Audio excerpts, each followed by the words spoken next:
Node.js। जी हाँ दोस्तों, आज के वीडियो में हम सीखने वाले हैं Node.js। तो हम इस वीडियो में देखेंगे कि Node.js क्या होता है और Node.js की मदद से हम क्या क्या कर सकते हैं। अगर आपने Node.js इससे पहले कभी भी यूज़ नहीं किया है तो आई प्रॉमिस कि इस कोर्स के बाद में आप एक सिंपल सी वेबसाइट नोड की मदद से आराम से बना पाओगे। तो इस वीडियो में Node.js के जो बिल्डिंग ब्लॉक्स है, जो बेसिक चीज़ें हैं, ये सारी चीज़ें हम यहाँ पे देखने वाले हैं। और हाँ, इस वीडियो में एक बेसिक वेबसाइट भी हम बनाने वाले हैं Node.js की मदद से। तो ये वीडियो बहुत ही इंटरेस्टिंग और बहुत ही हेल्पफुल होने वाला है, तो इस वीडियो को एंड तक ज़रूर देखिए। And we are starting right now.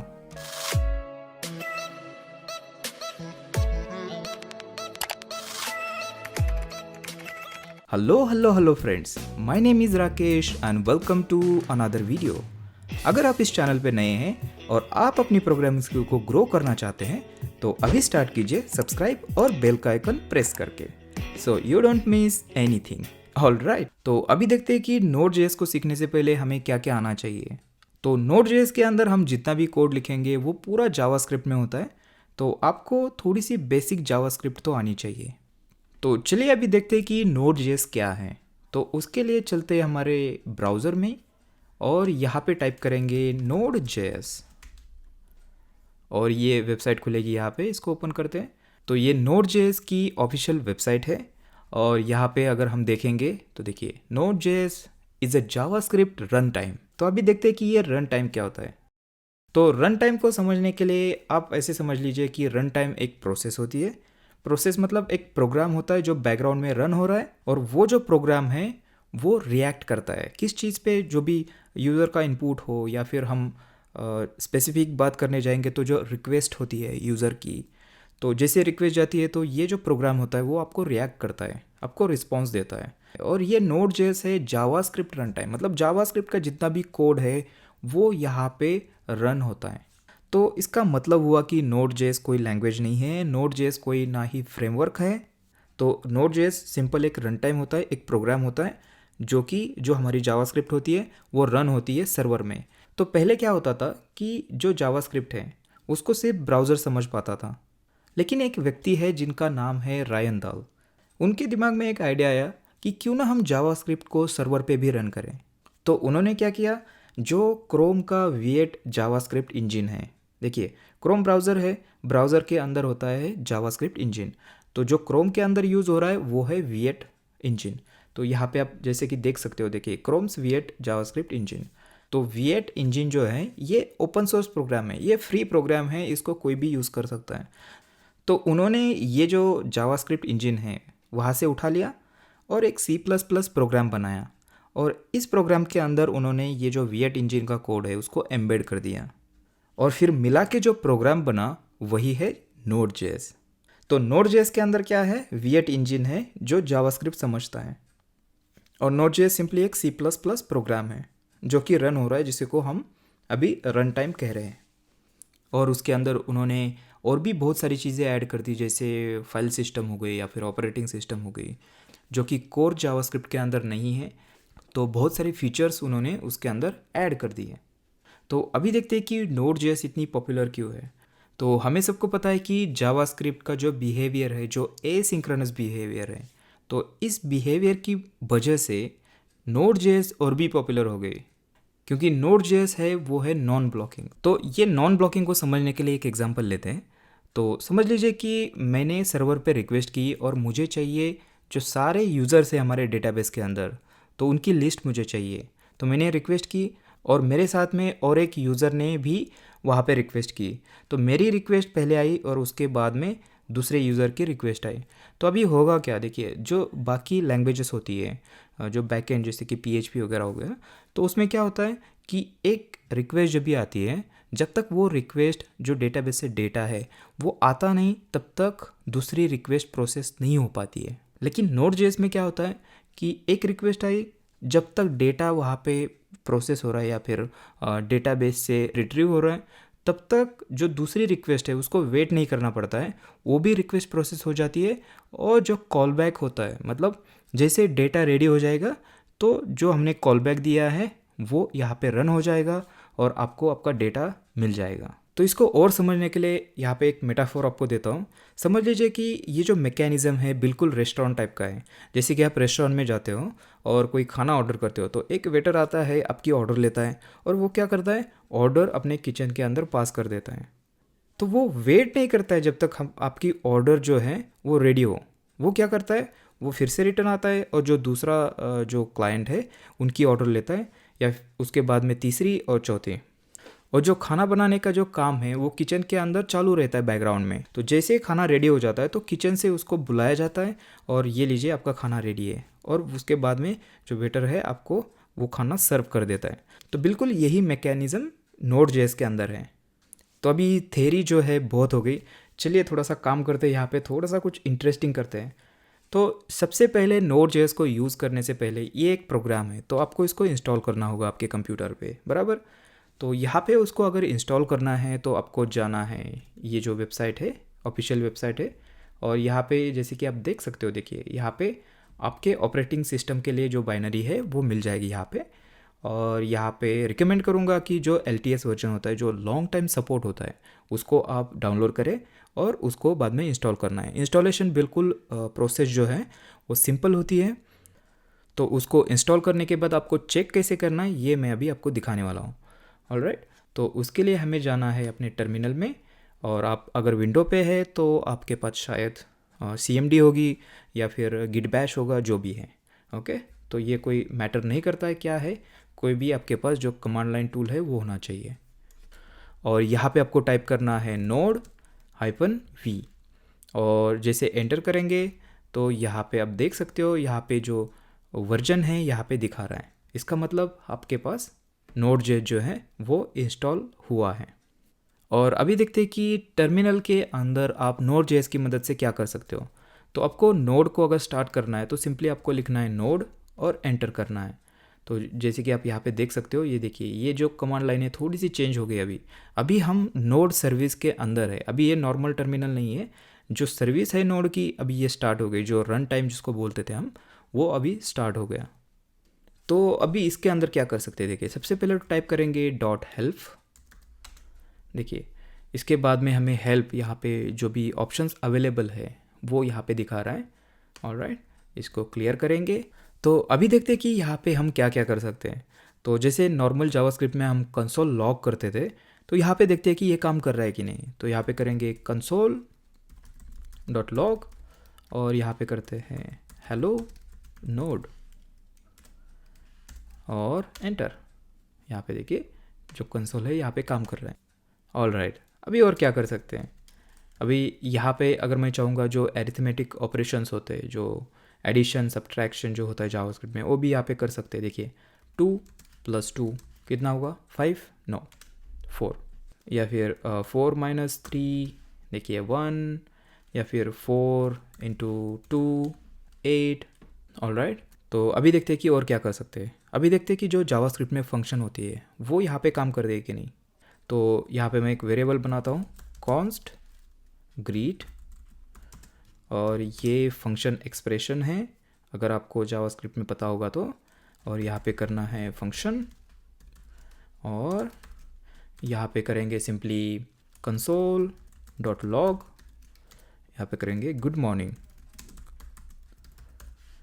और इसको करेंगे क्लोज, और जो करली ब्रैकेट्स है उसको भी क्लोज करना है, एंटर। अभी मेमोरी के अंदर ये जो फंक्शन है हमारी स्टोर हो गई, अभी उसको कॉल करते हैं। तो ग्रीट, एंटर, यहाँ पे देखिए गुड मॉर्निंग। तो ये फंक्शन भी यहाँ पे काम कर रही है। तो जैसे कि मैंने आपको बताया था, ये प्रोग्राम है जिसके अंदर जावास्क्रिप्ट रन होती है। तो यहाँ पे कोई भी जावास्क्रिप्ट का कोड है आप यहाँ पे रन कर सकते हो। अभी एक इंटरेस्टिंग चीज़ आपको दिखाता हूँ। देखिए इसको मैं कैंसिल करता हूँ, Ctrl+C दबा के ये जो प्रोसेस है इसको बंद करता हूँ। ये देखिए ये क्लोज हो गया। और अभी मैं करूँगा फिर से इसको ओपन, तो यहाँ पे करता हूँ नोड, एंटर। और जो अभी ट्राई करूँगा, जो ग्रीट फंक्शन हमने बनाई थी ये यहाँ पे काम कर रही है कि नहीं, ग्रीट, और इसको कॉल करते हैं, एंटर। यहाँ पे देखिए reference error, greet is not defined. तो इसका मतलब आप समझ रहे हो, जो प्रोसेस थी, जो सेशन था वो एंड हो गया, और ये जो है ये नया सेशन स्टार्ट हो गया। तो फिर क्या कर सकते हैं कि अगर हम चाहते हैं कि जो हमारा कोड है वो स्टोर हो जाए, तो बहुत सिंपल है, सिंपली हमें फाइल्स बनानी होगी और फिर फाइल को हमें रन करना होगा टर्मिनल से या फिर नोड से। ऑलराइट, तो चलिए देखते हैं उसको कैसे करना है। यहाँ पे सिंपली मैं फिर से Ctrl+C करूँगा और ये यहाँ पे एग्ज़िट हो गया, प्रोसेस जो है वो स्टॉप हो गई। तो अभी यहाँ पे मैं एक फ़ोल्डर क्रिएट करूँगा और इसको नाम देते हैं Node.js और इसके अंदर जाते हैं Node.js। देखिए हम अभी Node.js के अंदर है और अभी यहाँ पे ये जो फोल्डर है उसको हमें ओपन करना है हमारे कोड एडिटर के अंदर, जो कि है VS कोड। तो यहाँ पे सिंपली मैं कोड डॉट और ये जो कोड एडिटर है वो ओपन हो जाएगा। देखिए यहाँ पे VS कोड ओपन हो गया और ये रहा हमारा फोल्डर जो कि बिल्कुल एम्प्टी है। अभी यहाँ पे क्या करते हैं, एक फाइल बनाते हैं index.js और ये वेलकम बंद कर देते हैं और यहाँ पे सिंपली अभी मैं करूँगा console.log और यहाँ पे करूँगा hello node.js। ऑलराइट, और इसको सेव करेंगे। अभी यहाँ पे हम चाहते हैं कि ये जो कोड है इसको रन करना है हमें Node.js की मदद से। तो चलते हैं फिर से टर्मिनल में और यहाँ पे क्या करना है, देखिए आपको दिखाता हूँ ls और यहाँ पे जो फाइल है हमारी दिख रही है। यहाँ पे सिंपली आपको करना है नोड, जो प्रोग्राम का नाम है, और ये जो है यहाँ पे एक पैरामीटर या फिर आर्गुमेंट आप बोल सकते हो इसको, ये लेता है जो फाइल का नाम है। आपको लिखना है यहाँ पे index.js और करना है आपको एंटर। और जैसे कि आप यहाँ पे देख सकते हो हेलो Node.js, जो कंसोल हमने यहाँ पे लिखा था वो यहाँ पे दिख रहा है। देखिए अभी फिर से थोड़ा सा चेंज करके दिखाता हूँ आपको। हेलो जावास्क्रिप्ट लिखते हैं, जावास्क्रिप्ट सेव करेंगे और यहाँ पे फिर से लिखेंगे नोड और यहाँ पे लिखना है आपको जो फाइल का नाम है वो है index.js। और यहाँ पे देखिए अगर आप JS नहीं लिखोगे तो ये बाय डिफ़ॉल्ट यहाँ पे JS उसको जो है वो अपेंड कर देगा। तो यहाँ पे अगर मैं सिर्फ इंडेक्स और एंटर करूँगा तो ये देखिए फिर भी ये काम कर रहा है। तो अभी इसको क्लियर करते हैं फिर से। और अभी जो हम देखने जा रहे हैं वो बहुत ही इम्पोर्टेंट टूल है Node.js के अंदर और वो है npm। तो npm का मतलब होता है नोड पैकेज मैनेजर और ये बहुत ही पावरफुल और बहुत ही इम्पोर्टेंट टूल है अपने Node.js के अंदर। तो अभी देखते हैं कि npm हमें क्यों यूज़ करना है। तो उसको समझने के लिए सबसे पहले हमें थोड़ा सा काम करना होगा npm में। तो यहाँ पे मैं टाइप करूँगा npm init। तो ये क्या करता है, एक पैकेज क्रिएट करता है, पैकेज या फिर हम यहाँ पे इसको प्रोजेक्ट बोल सकते हैं। तो यहाँ पे अगर मैं एंटर करूँगा तो यहाँ पे देखिए ये कुछ सवाल पूछेगा, आपके पैकेज का नाम क्या है। तो यहाँ पे मैं करूँगा Node.js क्रैश कोर्स, एंटर करेंगे। तो यहाँ पे देख सकते हो कि यहाँ पे जो नाम होना चाहिए वो no longer contain capital letters, उसके अंदर कैपिटल लेटर्स नहीं होने चाहिए। तो ठीक है, कोई बात नहीं, यहाँ पे करेंगे Node.js क्रैश कोर्स, एंटर। अभी ये वर्जन पूछेगा आपको, ये आप यहाँ पे डाल सकते हो या फिर एंटर करोगे तो जो बाय डिफ़ॉल्ट है वो आ जाएगा उसमें, एंटर। यहाँ पे डिस्क्रिप्शन करेंगे this is crash course, enter. Entry point index.js, okay, enter. Test command इसको छोड़ेंगे फिलहाल के लिए, गिट इसको भी छोड़ेंगे। कीवर्ड्स Node.js जावास्क्रिप्ट, यहाँ पे आपको कॉमा लगाना है, एंटर।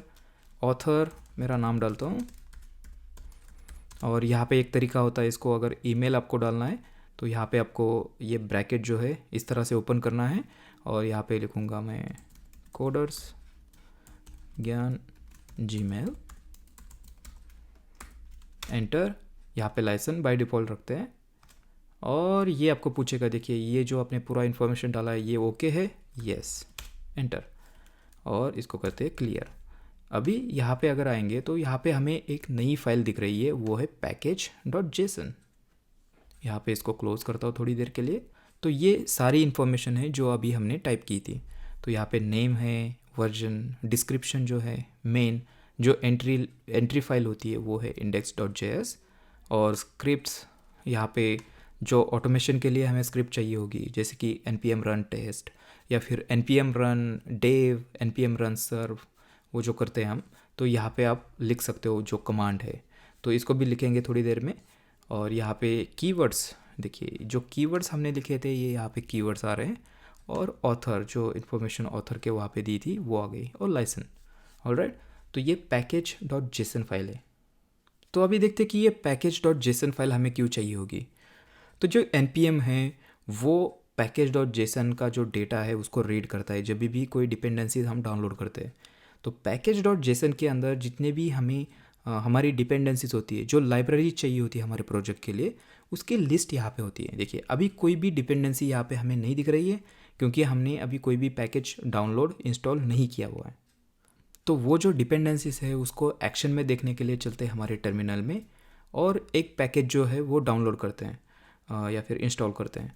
तो यहाँ पे करूँगा सिंपली, आपको कभी भी पैकेज अगर इंस्टॉल करना है तो आपको लिखना है npm, और यहाँ पे करना है इंस्टॉल, और यहाँ पे आपको देना होता है पैकेज का नाम। तो मैं जो पैकेज इंस्टॉल करना चाहता हूँ वो है CLI कलर। अभी मैं इसको एंटर करूँगा तो ये देखिए ये कीवर्ड जो है उसको लेगा और जाएगा सर्वर पे या फिर क्लाउड में, जब भी जहाँ पे भी जो npm का रिपोजिटरीज है तो वहाँ से इसको ये इंस्टॉल कर देगा।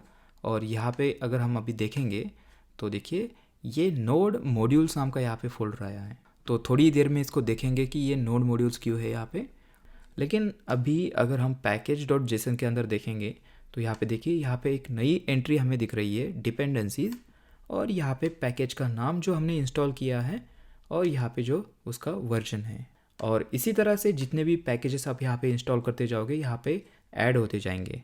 अभी चलते हैं हमारे नोड मॉड्यूल्स फोल्डर के अंदर, और यहाँ पे अगर देखेंगे तो ये देखिए CLI कलर, देखिए ये जो पैकेज है हमने जो इंस्टॉल किया ये यहाँ पे इसका फोल्डर है। और यहाँ पे अगर नीचे देखेंगे तो देखिए इसकी अपनी भी एक पैकेज डॉट जेसन फाइल है।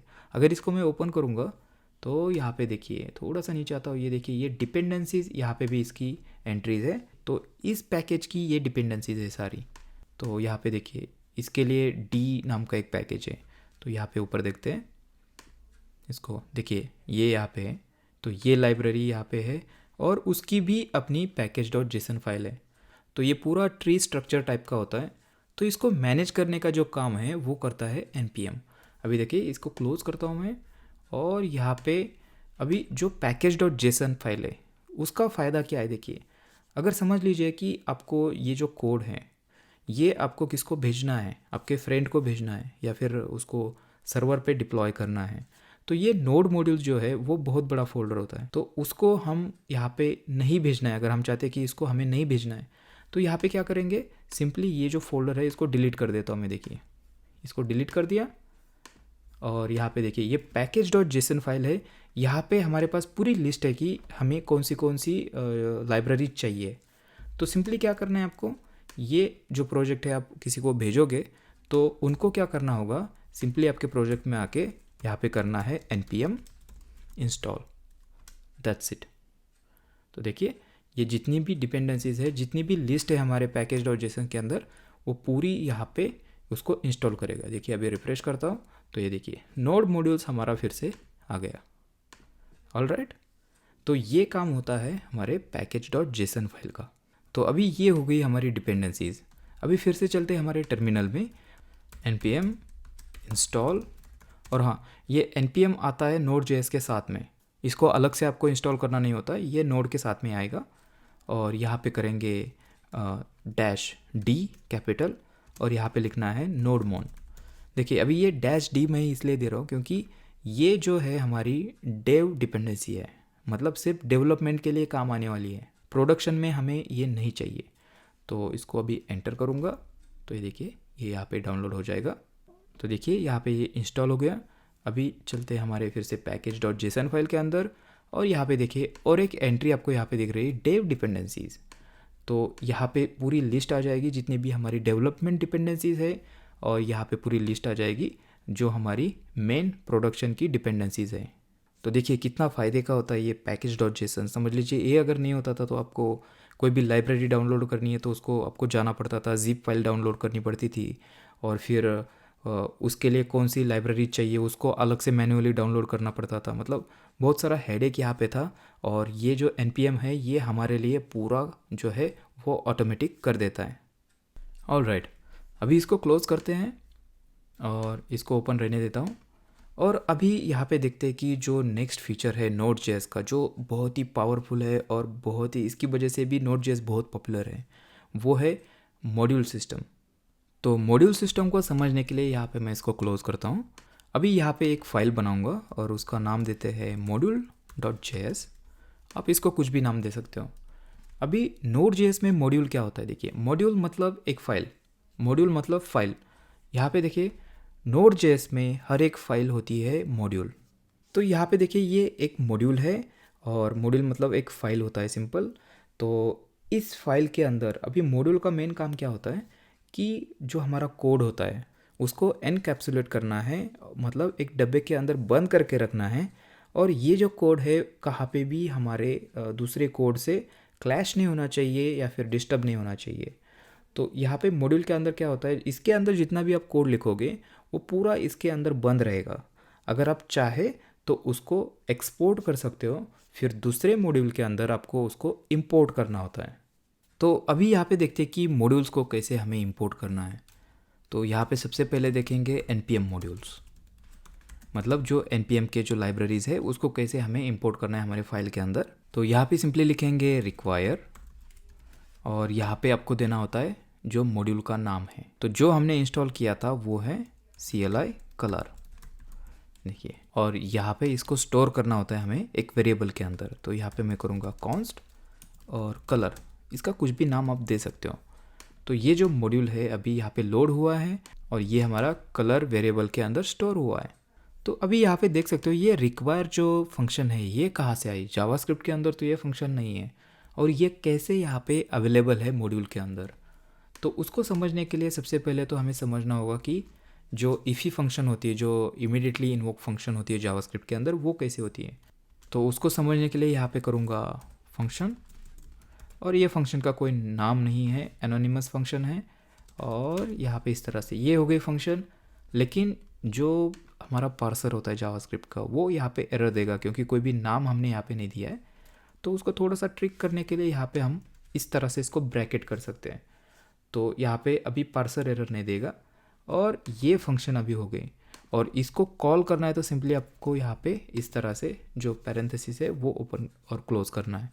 तो ये जो है ये इमीडिएटली इन्वोक फंक्शन है, जैसे यहाँ पे डिफाइन हो जाती है और उसके बाद में ये ऑटोमेटिक कॉल भी होती है। अभी समझ लीजिए कि ये जो फंक्शन है यहाँ पे एक पैरामीटर ले रही है और यहाँ पे सिंपली हम करेंगे console.log और यहाँ पे करना है नेम, ऑलराइट।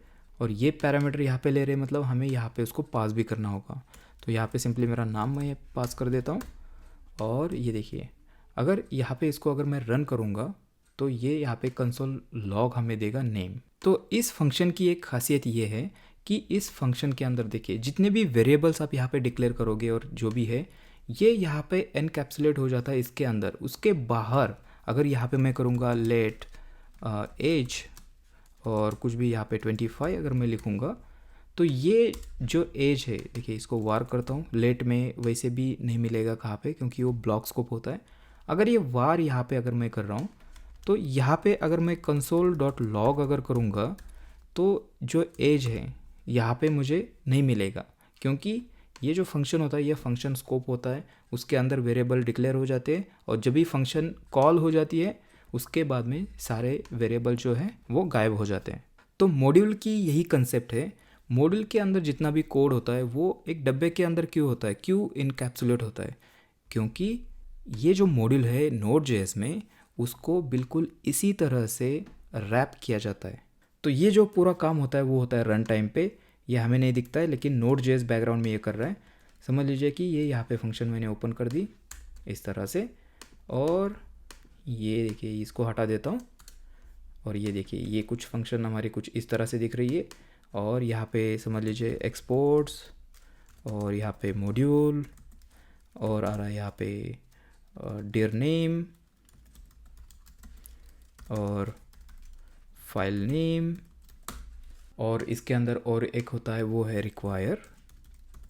देखिए इस तरह से ये एक फंक्शन है जो इमीडिएटली इन्वोक होती है। और यहाँ पे ये जो है यहाँ पे जितने भी पैरामीटर्स हमें यहाँ पे रिसीव हो रहे हैं ये Node.js हमें यहाँ पे पास कर देती है रन टाइम पे। तो जैसे कि आप यहाँ पे देख सकते हो ये रिक्वायर कहाँ से आ रहा है, यहाँ से, क्योंकि जो हमारा मॉड्यूल है नोड जेएस में जितने भी मॉड्यूल्स होते हैं या फिर फाइल होती है, इसको नोड जेएस बैकग्राउंड में क्या करता है, ये जो है इसके अंदर रैप कर देता है।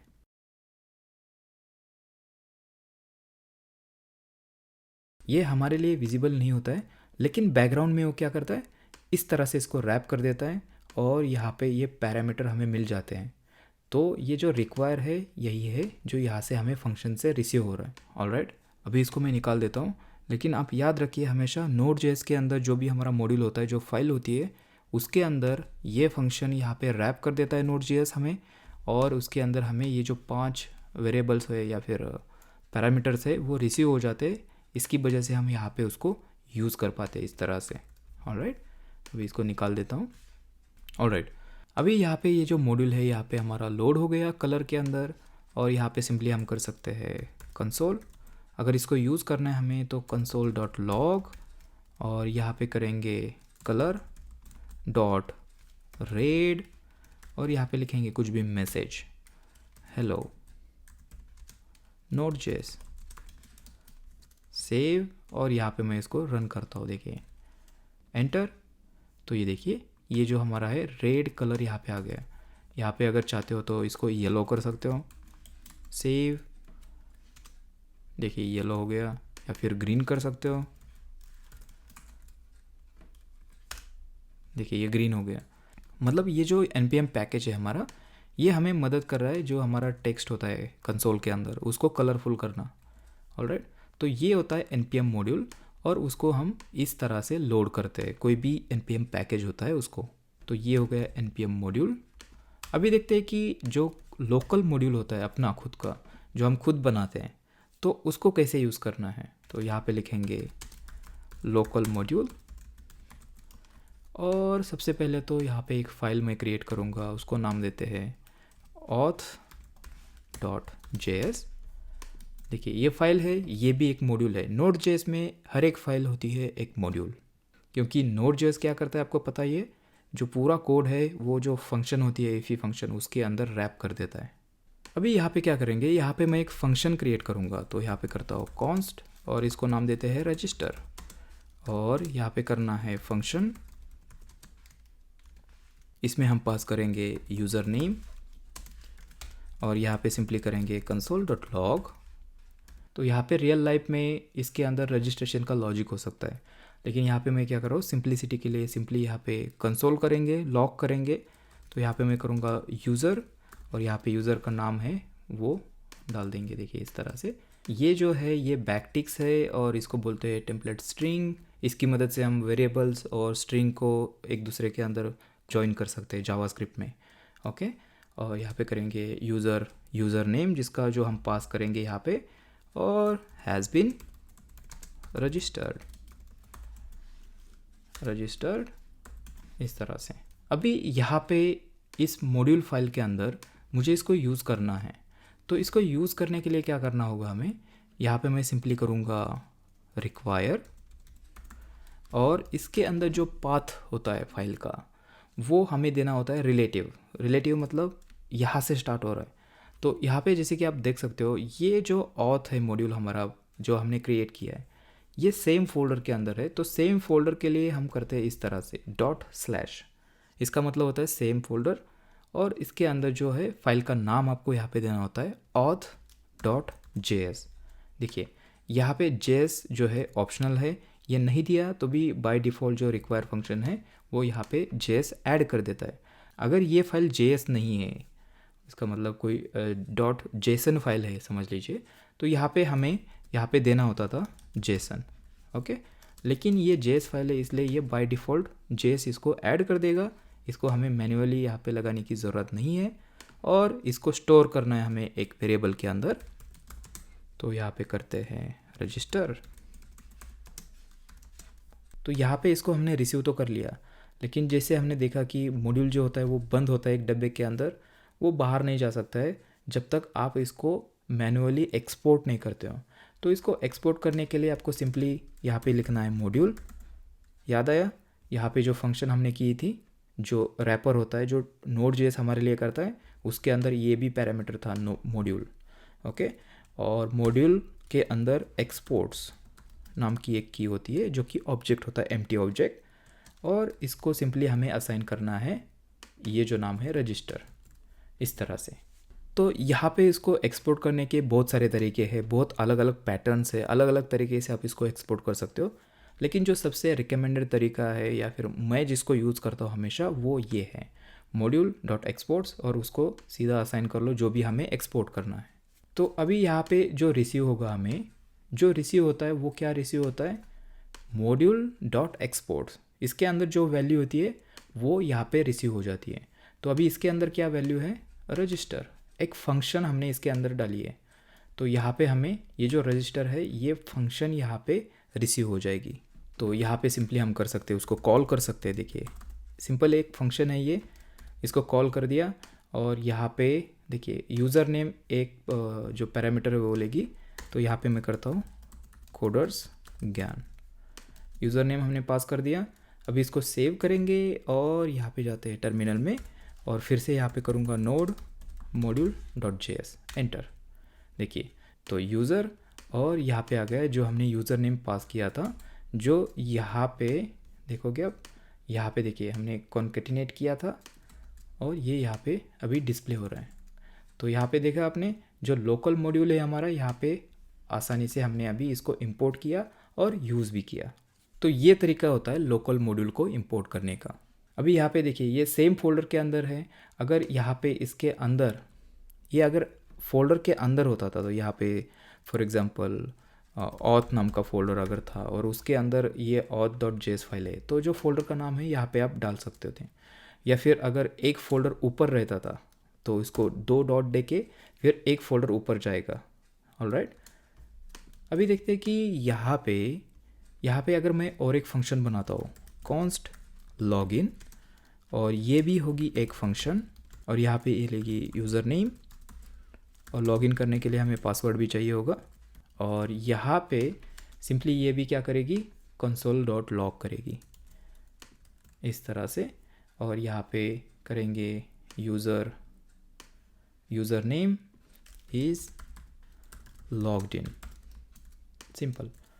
अभी यहाँ पे मैं ये नहीं कर सकता हूँ। देखिए मुझे अगर रजिस्टर और लॉगिन दोनों भेजने हैं, तो यहाँ पे अगर आप सोचोगे कि इस तरह से, लेकिन यहाँ पे क्या हो जाएगा, यहाँ पे मैंने एक्सपोर्ट को असाइन किया है रजिस्टर, और यहाँ पे फिर से एक्सपोर्ट को मैंने री असाइन कर दिया लॉगिन। तो जो रजिस्टर था यहाँ पे वो ओवरराइड हो जाएगा, और इसके अंदर बचेगा सिर्फ लॉगिन जो लास्ट है। तो इस सिचुएशन में हमें क्या करना होता है, इसको मैं हटा देता हूँ। यहाँ पे सिंपली आपको एक ऑब्जेक्ट क्रिएट करना होता है, और यहाँ पे ऑब्जेक्ट मतलब की वैल्यू पेयर्स होते हैं। ऑलराइट, तो यहाँ पे मैं लिखूँगा रजिस्टर, इसको आप कुछ भी नाम दे सकते हो। ये जो की है ये हमें अवेलेबल हो जाएगी हमारे मॉड्यूल के अंदर जहाँ पे इंपोर्ट कर रहे हैं। कैसे आपको दिखाता हूँ। और इसको हमें असाइन करना है जो हमें एक्सपोर्ट करना है, ये रजिस्टर फंक्शन हमें एक्सपोर्ट करनी है, तो इस तरह से आपको लिखना है। और यहाँ पे लॉगिन हमें करना है, तो जो लॉगिन फंक्शन है इस तरह से हम इसको असाइन कर सकते हैं। अभी यहाँ पे जावास्क्रिप्ट का एक नया फीचर है, अगर की और वैल्यू सेम है तो 2 बार हमें लिखने की ज़रूरत नहीं, आप इस तरह से इसको लिख सकते हो। देखिए रजिस्टर एंड लॉगिन। अभी इसको अगर मैं सेव करूँगा और यहाँ पे अगर देखूँगा, ये अभी रजिस्टर नहीं है, इसको अलग सा नाम देते हैं कुछ, या फिर ऑथ देते हैं इसको। ऑलराइट, क्योंकि ये अभी रजिस्टर नहीं, इसके अंदर और भी फंक्शनलिटी आ रही है, जो लॉगिन है वो भी आ रही है। और इसको मैं कमेंट कर देता हूँ। और यहाँ पे अभी मैं क्या करूँगा, देखिए यहाँ पे जो रिक्वायर है इसके अंदर क्या आ रहा है, अभी जो भी यहाँ से एक्सपोर्ट हो रहा है, ये ऑब्जेक्ट। तो ये जो ऑथ है एक ऑब्जेक्ट है, और अभी ऑब्जेक्ट के अंदर ये जो ऑब्जेक्ट है उसके अंदर हमारे पास रजिस्टर और लॉगिन नाम की की है। तो यहाँ पे अगर रजिस्टर हमें कॉल करना है तो कैसे करना होगा, देखिए यहाँ पे करना होगा हमें ऑथ डॉट रजिस्टर, इस तरह से सेव करेंगे इसको, एक बार चेक करते। देखिए यूज़र हैज़ बीन रजिस्टर्ड।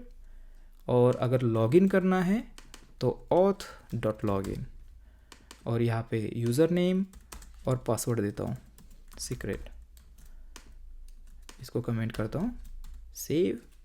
और ये देखिए user is logged in. Alright, तो ये इस तरह से जो लोकल मॉड्यूल्स होते हैं वो काम करते हैं। तो यहाँ पे हमने अभी npm मॉड्यूल्स देखे और लोकल मॉड्यूल्स भी देखे।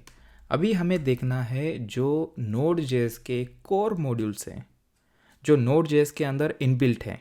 तो यहाँ पे मैं लिखूँगा कोर मॉड्यूल्स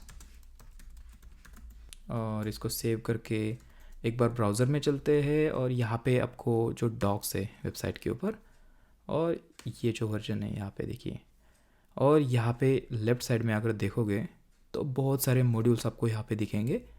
तो ये सारे मॉड्यूल्स नहीं है, कुछ यहाँ पे ऑब्जेक्ट्स भी हैं, लेकिन यहाँ पे अगर देखोगे HTTP, OS, पाथ और यहाँ पे बहुत सारे हैं देखिए। तो इसमें से बहुत सारे जो मॉड्यूल्स हैं वो रियल लाइफ डेवलपमेंट में यूज़ हो जाते हैं। तो यहाँ पे कुछ मॉड्यूल्स के बारे में हम देखेंगे। जो सबसे पहला मॉड्यूल है वो है पाथ। देखिए ये पाथ मॉड्यूल, और यहाँ पे अगर ओपन करेंगे तो देखिए इसके बारे में डॉक्यूमेंटेशन में पूरी इन्फॉर्मेशन यहाँ पे दी है। इसको कैसे यूज़ करना है, कौन से फंक्शंस इसके अंदर है, देखिए मेथड्स, बेस नेम, इसको कैसे यूज़ करना है वो भी यहाँ पे दिया हुआ है। तो चलिए इसको थोड़ा सा प्रैक्टिकली यहाँ पे यूज़ करके देखते हैं। तो चलते हैं फिर से हमारे कोड एडिटर में, और यहाँ पे देखिए यहाँ पे कोई भी मॉड्यूल को हमें यहाँ पे इंपोर्ट करना है तो सिंपली आपको लिखना है रिक्वायर और यहाँ पे मॉड्यूल का नाम जो कि है पाथ, और इसको हमेशा हमें स्टोर करना है एक वेरिएबल के अंदर। तो यहाँ पे इस तरह से इसको पाथ वेरिएबल के अंदर स्टोर करेंगे। देखिए अभी इसमें क्या क्या कर सकते हैं। तो ये जो मॉड्यूल है ये हमें यूज़फुल होता है जब भी जो भी URLs होते हैं या फिर फाइल के पाथ होते हैं उसके साथ में जो भी होता है हमें जॉइन करना है या फिर रिजॉल्व करना है जो भी पाथ है, तो वो कैसे यूज़ करना है चलिए देखते हैं। तो इस मॉड्यूल में जो पहली फंक्शन है वो है dir name। अगर हमें फ़ोल्डर का नाम पता करना है, कौन से फ़ोल्डर के अंदर हम अभी हैं, तो वो यहाँ से हम पता कर सकते हैं। देखिए यहाँ पे मैं कंसोल लॉग करता हूँ और यहाँ पे हम दिखाने वाले कि फ़ोल्डर कौन सा है, फ़ोल्डर नेम, ओके नेम। और देखिए अभी कैसे यूज़ करना है इसको, हमने यहाँ पे स्टोर कर दिया उसको पाथ वेरिएबल के अंदर इस तरह से, और इसके ऊपर हमें मेथड कॉल करनी है वो है dir name, और इस तरह से इसको, और इसके अंदर हमें फ़ाइल नेम जो है, फाइल किस फाइल का हमें फ़ोल्डर नेम चाहिए। तो यहाँ पे मुझे चाहिए करंट फाइल जो है, यहाँ पे करूँगा फाइल नेम। तो ये देखिए ये जो फाइल नेम है ये हमें आ रही है यहाँ से फंक्शन जो Node.js जो रैप करता है। वहाँ पे आपने देखा था कि जो 5 हमारे पास आर्गुमेंट्स थे उसमें से एक है। तो ये जो फाइल नेम है यहाँ पे हमें मिला कहाँ से, जो फंक्शन Node.js रैप करता है वहाँ से जो आर्गुमेंट था, जो 5 आर्गुमेंट थे टोटल, वहाँ से देखिए ये फाइल नेम उनमें से एक है। यहाँ पे आपको कंसोल लॉग करके दिखाता हूँ। देखिए फाइल नेम, इसको कमेंट करता हूँ और एक बार रन करता हूँ इसको। देखिए ये देखिए ये पूरा एब्सोल्यूट पाथ यहाँ पे दे रहा है फाइल का जो भी है।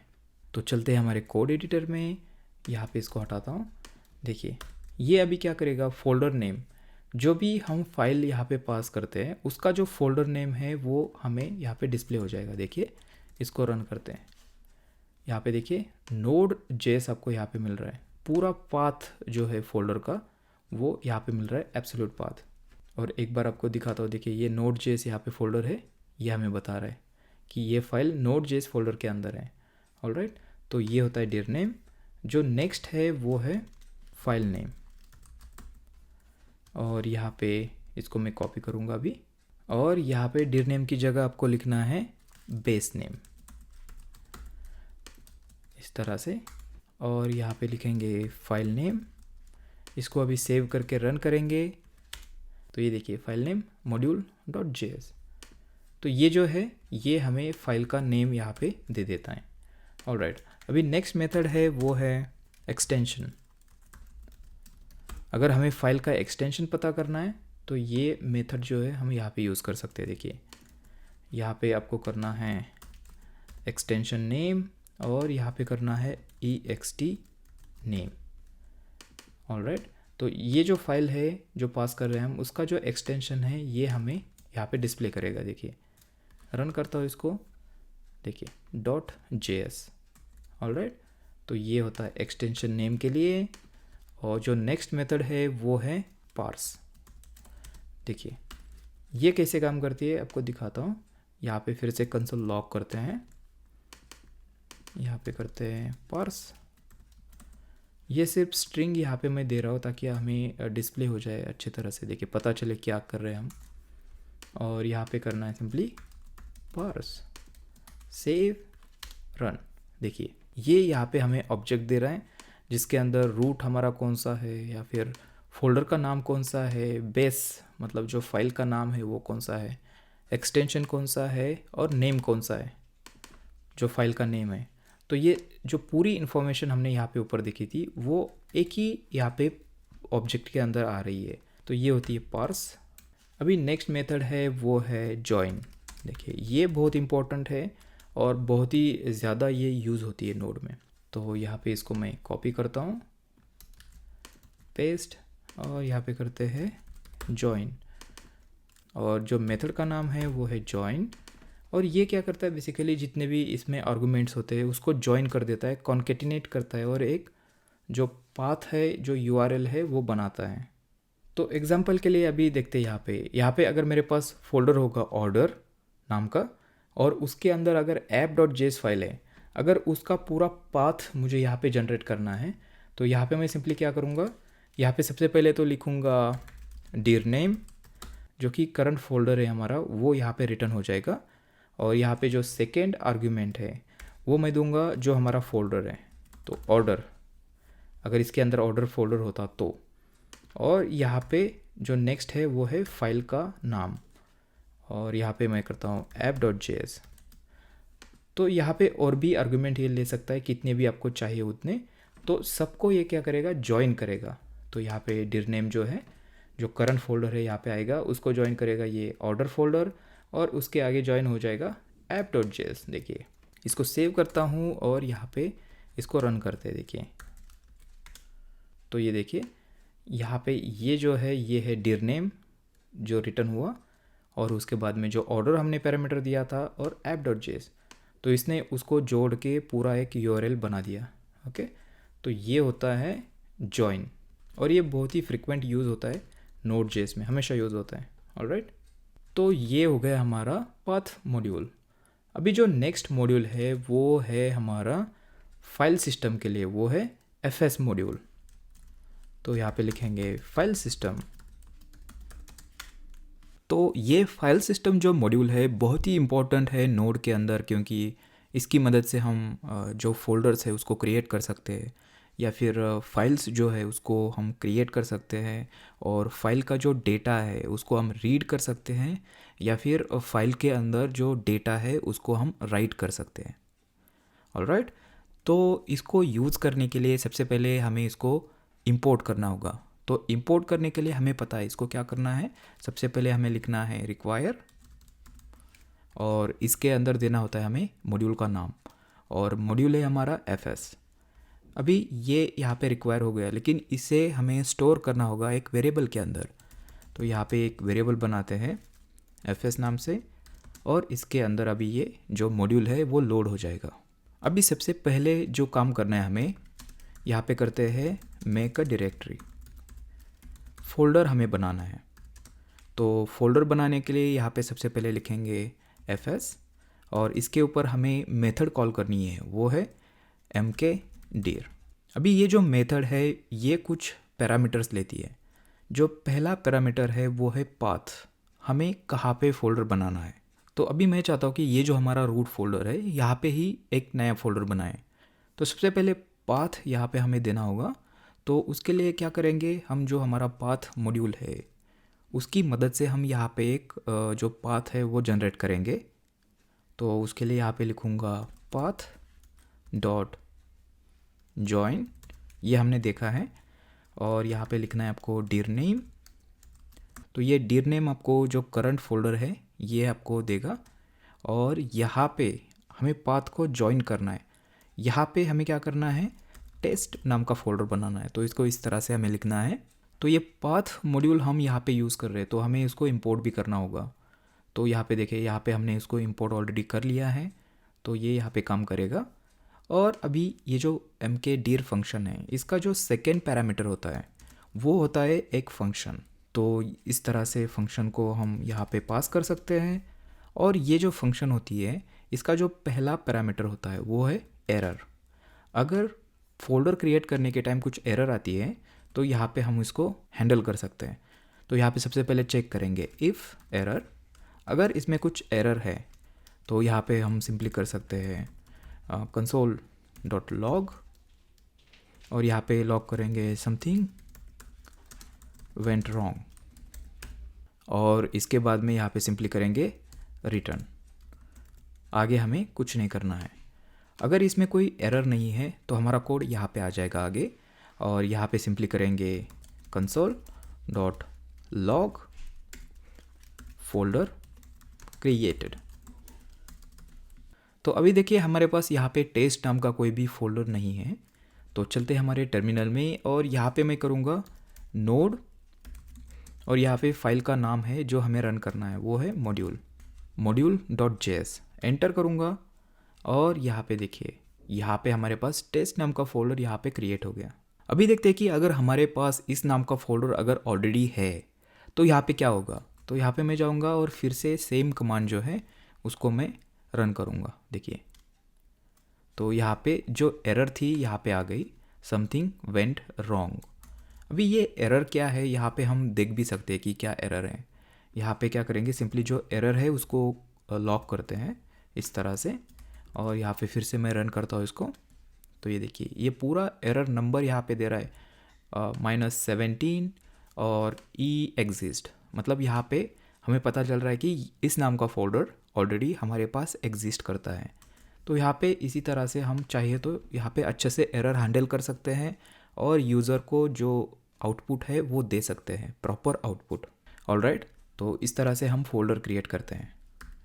अभी जो नेक्स्ट है वो है फाइल क्रिएट करना। तो यहाँ पे करेंगे क्रिएट अ फाइल।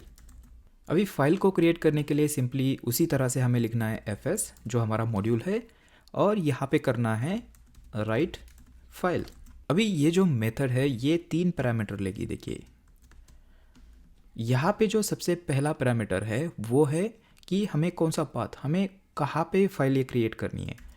तो उसी तरह से हम यहाँ पे पाथ ज्वाइन करेंगे, और यहाँ पे लिखते हैं dir name। और अभी मैं चाहता हूँ कि ये जो टेस्ट फोल्डर हमने क्रिएट किया है इसके अंदर ही एक फ़ाइल क्रिएट करें। तो यहाँ पे ऐड करेंगे वो टेस्ट फोल्डर जो है, तो यहाँ पे लिखेंगे टेस्ट, और यहाँ पे फाइल का हमें नाम देना है। तो यहाँ पे करते हैं test.txt या फिर js, जो भी कोई भी फाइल है आपको बनानी है उसका आपको एक्सटेंशन देना है। तो ये पहला पैरामीटर हो गया। अभी जो दूसरा पैरामीटर है वो है कि हमें फ़ाइल के अंदर क्या राइट करना है, क्या लिखना है। अगर यहाँ पे मैं एम्प्टी स्ट्रिंग रखूँगा तो फाइल के अंदर कुछ भी नहीं होगा, वो एम्प्टी होगी, लेकिन फाइल क्रिएट होगी। तो यहाँ पे सिंपली मैं करूँगा हेलो नोड। फाइल के अंदर ये हम लिखने वाले हैं हेलो नोड। और जो तीसरा पैरामीटर होता है वो होता है एक फंक्शन, और ये जो होता है यहाँ पे हम एरर जो है रिसीव कर सकते हैं। अगर कोई एरर आती है तो यहाँ पे हम इसको हैंडल कर सकते हैं। इफ़ एरर, अगर ये एरर है तो यहाँ पे सिंपली करेंगे थ्रो एरर। अगर यहाँ पे एरर नहीं आती है इसका मतलब ये कोड हमारा आगे आएगा यहाँ पे, और यहाँ पे सिंपली करेंगे console.log फाइल क्रिएटेड। ऑलराइट, इसको सेव करेंगे, और यहाँ पे जाके फिर से जो हमारी फाइल है उसको रन करता हूँ। तो node module.js एंटर। देखिए फाइल क्रिएटेड। अगर हम अभी जाएंगे और टेस्ट फोल्डर के अंदर चेक करेंगे तो यहाँ पे देखिए test.txt फाइल यहाँ पे जनरेट हुई है, और इसको अगर मैं ओपन करूँगा हेलो नोड हमें यहाँ पे दिखाई दे रहा है जो हमने यहाँ पे पास किया था। देखिए हेलो नोड। ऑलराइट, अभी क्या होगा अगर मैं फिर से इसको, ये सेम कमांड जो है उसको फिर से अगर रन करूँगा तो देखते हैं फिर से हमें आ रहा है कोई एरर यहाँ पे नहीं दिखाई दे रही है। फाइल क्रिएटेड चेक करते हैं। देखिए फाइल है और नई फाइल यहाँ पे क्रिएट नहीं हुई, सेम फाइल है और कंटेंट भी सेम है। तो यहाँ पे क्या हो रहा है, तो यहाँ पे ये जो राइट फाइल मेथड है अगर इसको फिर से कॉल किया जाए, सेम फाइल का जो नाम है यहाँ पे दिया, तो यहाँ पे कोई एरर नहीं आएगी। ये क्या करती है, जो फाइल है अगर वो एग्जिस्ट करती है तो वहाँ पे जाएगा, उसका अंदर का जितना भी कंटेंट है वो पूरा डिलीट करेगा और वहाँ पे फिर से कंटेंट जो है वो ओवरराइट करेगा। अगर हम चाहते हैं कि जो फाइल का डेटा है वो पूरा यहाँ पे डिलीट ना हो, इसमें जो डेटा है वो अपेंड हो, ऐड हो, तो उसके लिए क्या करेंगे, यहाँ पे उसके लिए दूसरी मेथड है। तो यहाँ पे कॉल करेंगे इसको, यहाँ पे सिंपली करेंगे fs और यहाँ पे हमें करना है अपेंड फाइल। और यहाँ पे इसी तरह से सेम जो होगा, जो सारा है यहाँ पे देखिए, ये है, ये पाथ है फाइल का, ये हमें देना है यहाँ पे।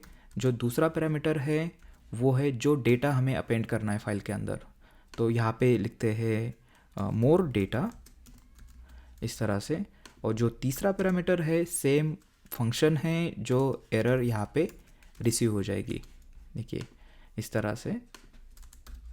तो यहाँ पे एरर रिसीव करेंगे और यहाँ पे इसी तरह से इसको हैंडल भी कर सकते हैं। देखिए इसको ही कॉपी करके यहाँ पे पेस्ट करता हूँ और यहाँ पे कंसोल लॉग करते हैं, console.log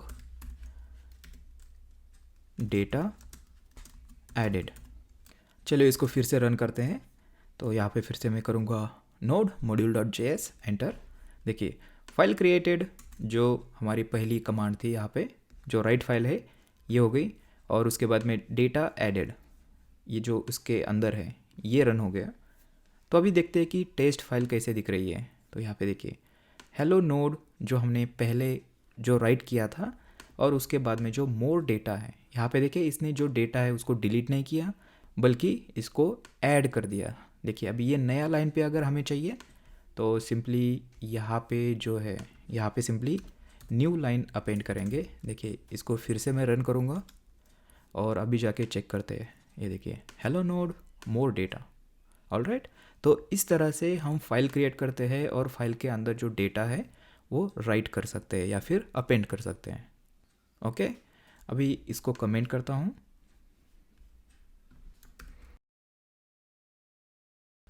तो अभी देखेंगे फाइल को रीड कैसे करना है। Read a file. अभी फाइल को रीड करने के लिए हमारे पास और एक फंक्शन है, वो है रीड फाइल। तो उसको भी सिंपली इसी मॉड्यूल के ऊपर हम कॉल कर सकते हैं। यहाँ पे करेंगे रीड फाइल, और यहाँ पे अगर आप नोटिस करोगे तो यहाँ पे देखिए रीड फाइल और यहाँ पे रीड फाइल सिंक, दो टाइप है यहाँ पे। तो नोड.js के अंदर आप एक काम एसिंक कर सकते हो या फिर सिंक कर सकते हो।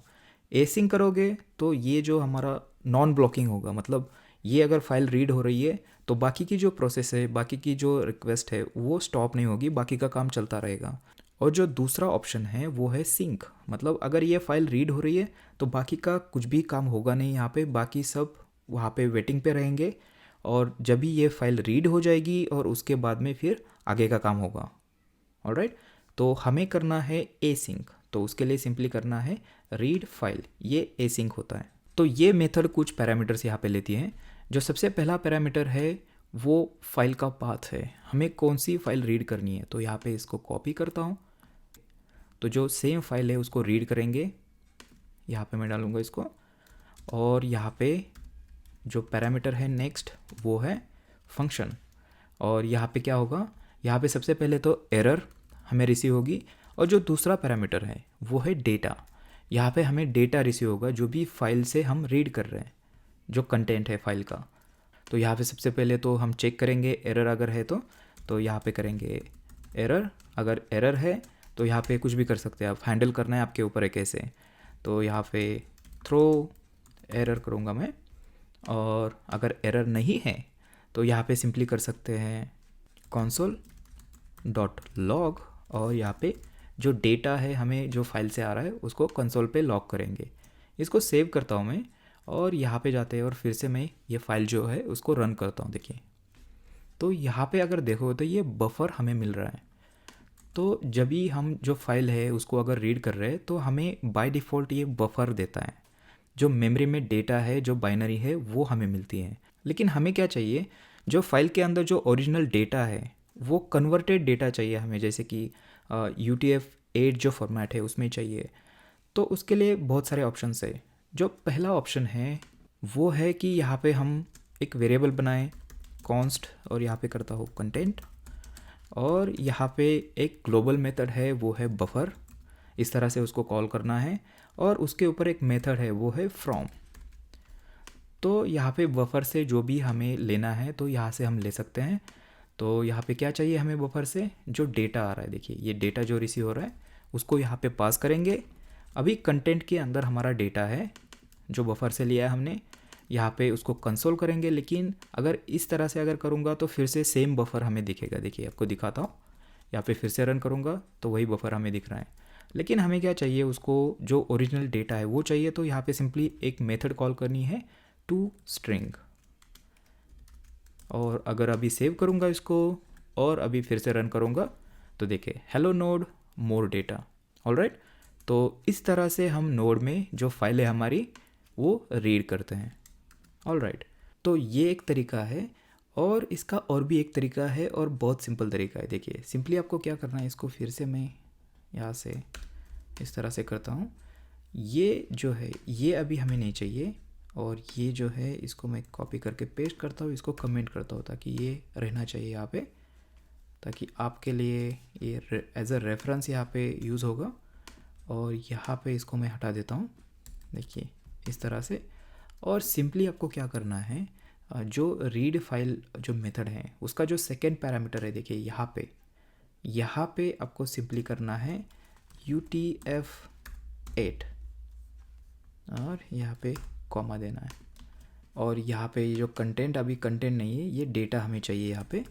देखिए डायरेक्ट डेटा, यहाँ पे अभी कोई भी बफर से हम नहीं ले रहे डेटा, सिंपली हमने यहाँ पे UTF-8 यहाँ पे पास किया हुआ है।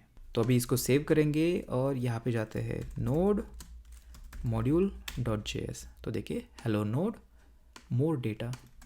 तो इस तरह से बिल्कुल आसानी से आप फाइल रीड कर सकते हो। ऑलराइट, तो अभी नेक्स्ट जो हमारा मॉड्यूल है वो है ऑपरेटिंग सिस्टम मॉड्यूल। तो ऑपरेटिंग सिस्टम मॉड्यूल हमारे कंप्यूटर के बारे में, जो भी जिस कंप्यूटर पे ये प्रोग्राम रन हो रहा है Node.js, तो उस कंप्यूटर के बारे में, ऑपरेटिंग सिस्टम के बारे में पूरी इन्फॉर्मेशन ये हमें दे सकता है। देखिए उसको कैसे करना है, तो यहाँ पे सबसे पहले मैं लिखूँगा OS मॉड्यूल, और यहाँ पे अगर उसको इंपोर्ट करना है तो हमें पता है यहाँ पे लिखना है रिक्वायर, और इसके अंदर लिखना है OS, और यहाँ पे इसको स्टोर करना है हमें एक वेरिएबल के अंदर। तो यहाँ पे OS नाम से वेरिएबल बनाते हैं और उसको इसके अंदर स्टोर करते हैं। तो यहाँ पे ये अभी लोड हो जाएगा OS के अंदर। अभी सबसे पहले हमें देखना है कि ऑपरेटिंग सिस्टम का टाइप कौन सा है। तो वो देखने के लिए हम सिंपली यहाँ पे कंसोल लॉग कर सकते हैं, और यहाँ पे करते हैं OS टाइप। हमारे ऑपरेटिंग सिस्टम का टाइप कौन सा है ये हमें बता सकता है ये मॉड्यूल। तो यहाँ पे सिंपली आपको करना है OS और यहाँ पे लिखना है टाइप। इस तरह से इसको मैं सेव करूँगा और यहाँ पे रन करते हैं इस फाइल को। तो ये देखिए डार्विन यहाँ पे आ रहा है, मतलब ये मैक जो OS X सिस्टम है वो इसका डार्विन होता है। ऑलराइट, आप विंडोज़ है तो आपको कुछ विंडोज़ या फिर लिनक्स जो भी है वो यहाँ पे आ जाएगा। अभी दूसरी जो मेथड है इस मॉड्यूल में, देखिए इसको मैं कमेंट करता हूँ, और ये पूरा कोड मैं गिटहब पे डालने वाला हूँ। तो इसको इस तरह से कमेंट करके रखा है ताकि आपको चाहे तो इसको reference as a reference use कर सकते हो आप। और यहाँ पे जो दूसरी मेथड है वो है प्लेटफॉर्म। देखिए प्लेटफॉर्म कौन सा है, तो ये टाइप और प्लेटफॉर्म बेसिकली सेम इन्फॉर्मेशन हमें देगी। देखिए इसको अगर प्लेटफॉर्म में करूँगा, प्लेटफॉर्म रन, तो देखिए प्लेटफॉर्म है डार्विन, सेम डेटा जो आ रहा है वो यहाँ पे हमें मिलेगा। ऑलराइट, अभी जो हमारी नेक्स्ट मेथड है यहाँ पे मैं इसको कमेंट कर देता हूँ, और यहाँ पे लिखेंगे CPU आर्किटेक्चर। हमारे CPU का आर्किटेक्चर कौन सा है ये हमें बताएगी। यहाँ पे सिंपली आपको करना है आर्क। देखिए यहाँ पे मैं करूँगा इसको रन, देखिए 64। तो ये होता है CPU आर्किटेक्चर। अगर CPU के बारे में और डिटेल में आपको इन्फॉर्मेशन चाहिए तो उसके लिए भी मेथड है। देखिए यहाँ पे उसको कॉल करेंगे, सो CPU डिटेल्स, और यहाँ पे करेंगे सेव। तो ये देखिए पूरी इन्फॉर्मेशन हमें डिटेल में आ रही है। ऑलराइट, अभी नेक्स्ट मेथड जो है वो है मेमोरी। ये हमें बता सकती है कि हमारे पास कितनी फ्री मेमोरी है। फ्री मेमोरी, और यहाँ पे लिखना है फ्री मेम। इस तरह से इसको रन करेंगे। देखिए ये जो आ रही है बाइट्स में होती है, तो इसको आप कन्वर्ट कर सकते हो गूगल में जाके या फिर कैलकुलेटर पे। ओके, ये बाइट्स में होती है, तो ये फ्री मेमोरी है मेरे कंप्यूटर पे। और इसी तरह से आप चेक कर सकते हो कि आपके पास कितनी टोटल मेमोरी है। ओके, तो यहाँ पे करेंगे टोटल मेमोरी, और उसके लिए यहाँ पे है मेथड, वो है टोटल मेम। इस तरह से इसको रन करेंगे तो ये देखिए ये टोटल मेमोरी यहाँ पे दिखा रहा है कितनी है मेरे कंप्यूटर पे। ऑलराइट, अभी इसमें और एक इंटरेस्टिंग मेथड है। देखिए अगर इसको मैं कमेंट करूँगा और यहाँ पे कॉल करते हैं उसको अप टाइम, जो आपका कंप्यूटर है वो अप टाइम मतलब कभी स्टार्ट हुआ, तो ये इन्फॉर्मेशन भी हमें ये दे सकता है। तो यहाँ पे आपको करना है अप टाइम। इसको सेव करेंगे और इसको रन करता हूँ। तो देखिए ये जो वैल्यू है ये है सेकेंड में। अगर इसको मैं कन्वर्ट करूँगा डे में, देखिए गूगल में जाके चेक करते हैं सेकेंड्स टू डे। यहाँ पे देखते हैं, इसको पेस्ट करूँगा तो ये देखिए 7 days 0.9, मतलब 7-8 दिन से मैंने जो मेरा कंप्यूटर है उसको रिस्टार्ट नहीं किया हुआ है। तो ये मुझे बता रहा है कि इतने दिन से आपका कंप्यूटर जो प्रोसेस है वो स्टार्ट हुई है। तो ये जो मॉड्यूल है ये हमें यूज़ होता है अगर आपको कोई सर्वर मॉनिटरिंग का जो एप्लीकेशन है वो बनाना है, तो उस टाइप के एप्लीकेशन के लिए ये बहुत ही इम्पोर्टेंट और यूज़फुल मॉड्यूल है। तो अभी हमारा नेक्स्ट मॉड्यूल जो है वो है इवेंट्स मॉड्यूल। तो जो ये इवेंट्स मॉड्यूल है ये नोड.जेएस के अंदर बहुत ही हेवीली यूज़ होता है और ये बहुत काम की चीज़ है। तो चलिए इसको एक एग्जांपल के थ्रू इसको समझते हैं। तो यहाँ पे सबसे पहले तो कमेंट लिखता हूँ इवेंट्स मॉड्यूल, और यहाँ पे उसको रिक्वायर करेंगे। इसको यहाँ पे लिखना है इवेंट्स, और इसको स्टोर करना होगा हमें एक वेरिएबल के अंदर। तो इसको मैं नाम देता हूँ इमीटर। तो ये इमीटर के अंदर जो हमारा इवेंट्स मॉड्यूल है वो स्टोर हो जाएगा। तो ये जो इमीटर कंसेप्ट है ये बहुत इंपॉर्टेंट है नोड.जेएस के अंदर। देखिए तो ये कंसेप्ट क्या है इसको समझने के लिए एक एग्जांपल आपको देता हूँ। जैसे कि समझ लीजिए हमारे पास रजिस्ट्रेशन सिस्टम है, कोई यूज़र ने रजिस्टर कर दिया। तो रजिस्टर करने के बाद हमें बहुत सारे काम करने हैं। सबसे पहला तो एक वेरिफिकेशन ईमेल भेजना है उसको, और जो दूसरा है उसको डेटाबेस के अंदर स्टोर करना है या फिर मेलिंग लिस्ट के अंदर उसको ऐड करना है। ऐसे बहुत सारे काम हो सकते हैं रजिस्ट्रेशन के बाद में। तो यहाँ पे इस सिचुएशन में हम जो इमीटर है उसको यूज़ कर सकते हैं। देखिए एक एग्जांपल लेते हैं।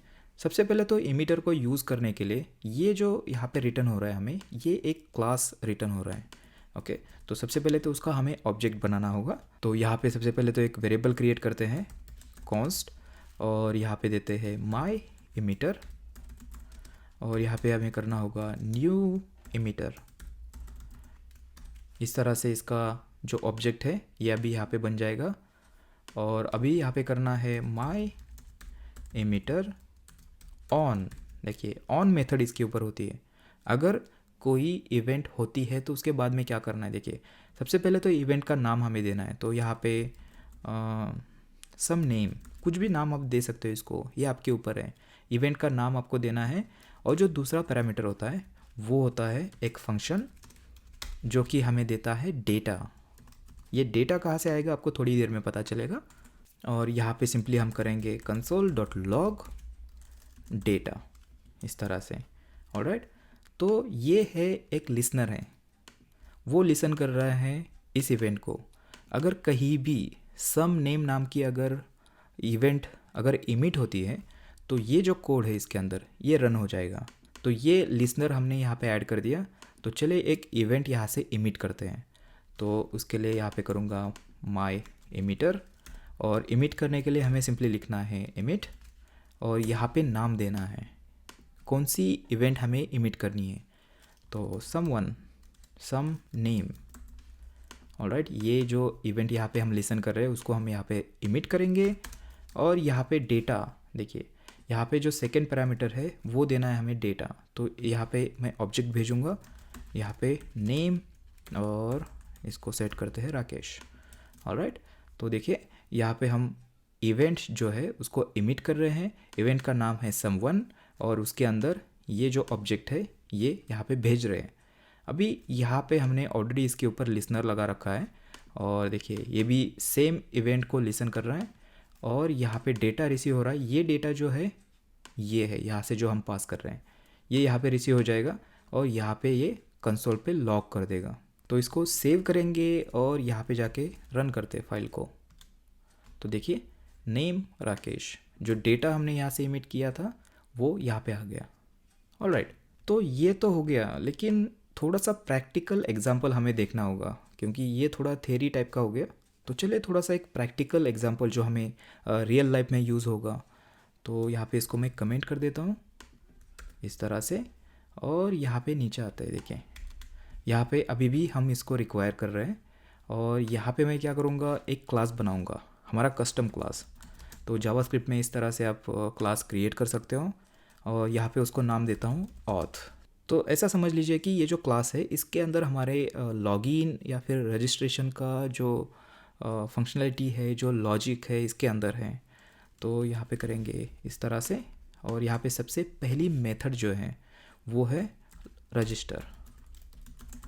ओके, और ये लेगा यूज़र नेम, और यहाँ पे सिंपली करना है कंसोल डॉट लॉग, और यहाँ पे सिंप्लिसिटी के लिए सिंपली अभी करेंगे रजिस्टर्ड सक्सेसफुली। ऑलराइट, तो रियल लाइफ प्रोजेक्ट में यहाँ पे रजिस्टर का यहाँ पे लॉजिक हो सकता है, उसको यूज़र को डेटाबेस में स्टोर करना, या फिर और भी थोड़ा सा कॉम्प्लेक्स लॉजिक हो सकता है। तो यहाँ पे हमने सिंप्लिसिटी के लिए यहाँ पे सिर्फ कंसोल लॉग कर रहे हैं। ऑलराइट, और अभी ये जो रजिस्टर मेथड अगर हमें यूज़ करनी है तो यहाँ पे हमें इसका जो है उसका इंस्टेंस बनाना होगा, ऑब्जेक्ट बनाना होगा। तो यहाँ पे करते हैं कॉन्स्ट ऑथ, और यहाँ पे करते हैं न्यू ऑथ। देखिए क्लास का ऑब्जेक्ट बनाते हैं इस तरह से, और अभी ऑथ के अंदर देखिए इस तरह से हम रजिस्टर कॉल कर सकते हैं, ऑथ डॉट रजिस्टर, और यहाँ पे यूज़र नेम पास करते हैं कोडर्स ज्ञान। इसको सेव करेंगे और यहाँ पे रन करता हूँ। तो देखिए रजिस्टर्ड सक्सेसफुली, मतलब ये क्लास हमारा काम कर रहा है। लेकिन अभी एक काम यहाँ पे करना है, अगर ये यूज़र रजिस्टर होता है तो उसको हमें वेरिफिकेशन ईमेल भेजना है। तो यहाँ पे ये काम करने के लिए बहुत सारे ऑप्शंस हैं। एक तो आप यहाँ पे कर सकते हो, रजिस्टर जब ये हो जाता है उसके बाद में जो लॉजिक है यहाँ पे लिख दो, लेकिन ये अच्छा तरीका नहीं है। हमारा जो लॉजिक है, एक फंक्शन का जो काम होता है हमेशा एक होना चाहिए। तो मैं क्या चाहता हूँ यहाँ पे कि जो हमारा मेल सेंडिंग का जो लॉजिक है वो अलग रहे। तो यहाँ पे मैं क्या करूँगा, सिंपली यहाँ पे करूँगा दिस डॉट इमिट, और यहाँ पे करूँगा रजिस्टर्ड। ये इवेंट देखिए, जैसे हमने यहाँ पे सम नेम दिया था तो ये इवेंट का नाम है रजिस्टर्ड, और यहाँ से मैं क्या करूँगा, यूज़र का जो डेटा है यूज़र नेम, इसको मैं पास कर दूंगा। लेकिन यहाँ पे अगर आप नोटिस करोगे तो ये इमिट कहाँ से आ रहा है, ये हमारे क्लास के अंदर नहीं है। लेकिन हमें अगर इसको यूज़ करना है तो यहाँ पे इनहेरिटेंस हम यूज़ कर सकते हैं। जो Node.js का जो इनबिल्ट इमिटर है उसको यहाँ पे हम एक्सटेंड कर सकते हैं। देखिए एक्सटेंड्स, और यहाँ पे हमें लिखना है जो हमारा मॉड्यूल है, देखिए इस तरह से। अभी यहाँ पे ये एक्सटेंड हो गया, मतलब इमिटर की जितनी भी फंक्शनलिटी है यहाँ पे हमें अवेलेबल हो गई। देखिए यहाँ पे अभी क्या कर रहे हैं हम, जैसे रजिस्टर हो जाता है यहाँ पे इमिट कर रहे हैं एक इवेंट रजिस्टर्ड। अभी ये जो इवेंट है उसको हम यहाँ पे लिसन कर सकते हैं। तो यहाँ पे कमेंट लिखता हूँ लिसन, और यहाँ पे करेंगे ऑथ डॉट ऑन। देखिए ये ऑन हमने यहाँ पे यूज़ किया था, देखिए इमिटर के ऊपर, और यहाँ पे हम इसको एक्सटेंड कर रहे हैं इमिटर को। तो हमारे ऑथ ऑब्जेक्ट पे ये जो क्लास है यहाँ पे ये ऑन अवेलेबल है हमें, और यहाँ पे हमें लिखना है इवेंट का नाम जो है रजिस्टर्ड। देखिए यहाँ से हम इमिट कर रहे हैं इसको, और यहाँ पे जो दूसरा पैरामीटर है वो है फंक्शन।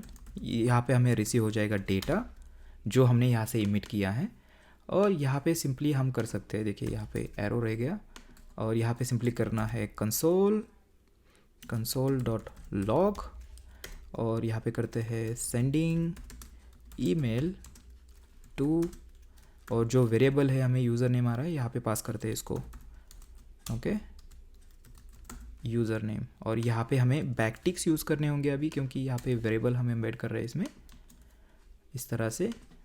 अभी इसको मैं सेव करूँगा और यहाँ पे इसको रन करते हैं। तो देखिए कुछ यहाँ पे एरर दिख रही है, यहाँ पे आ रहा है user name is not defined, alright, क्योंकि यहाँ पे हमने डेटा नाम दिया है।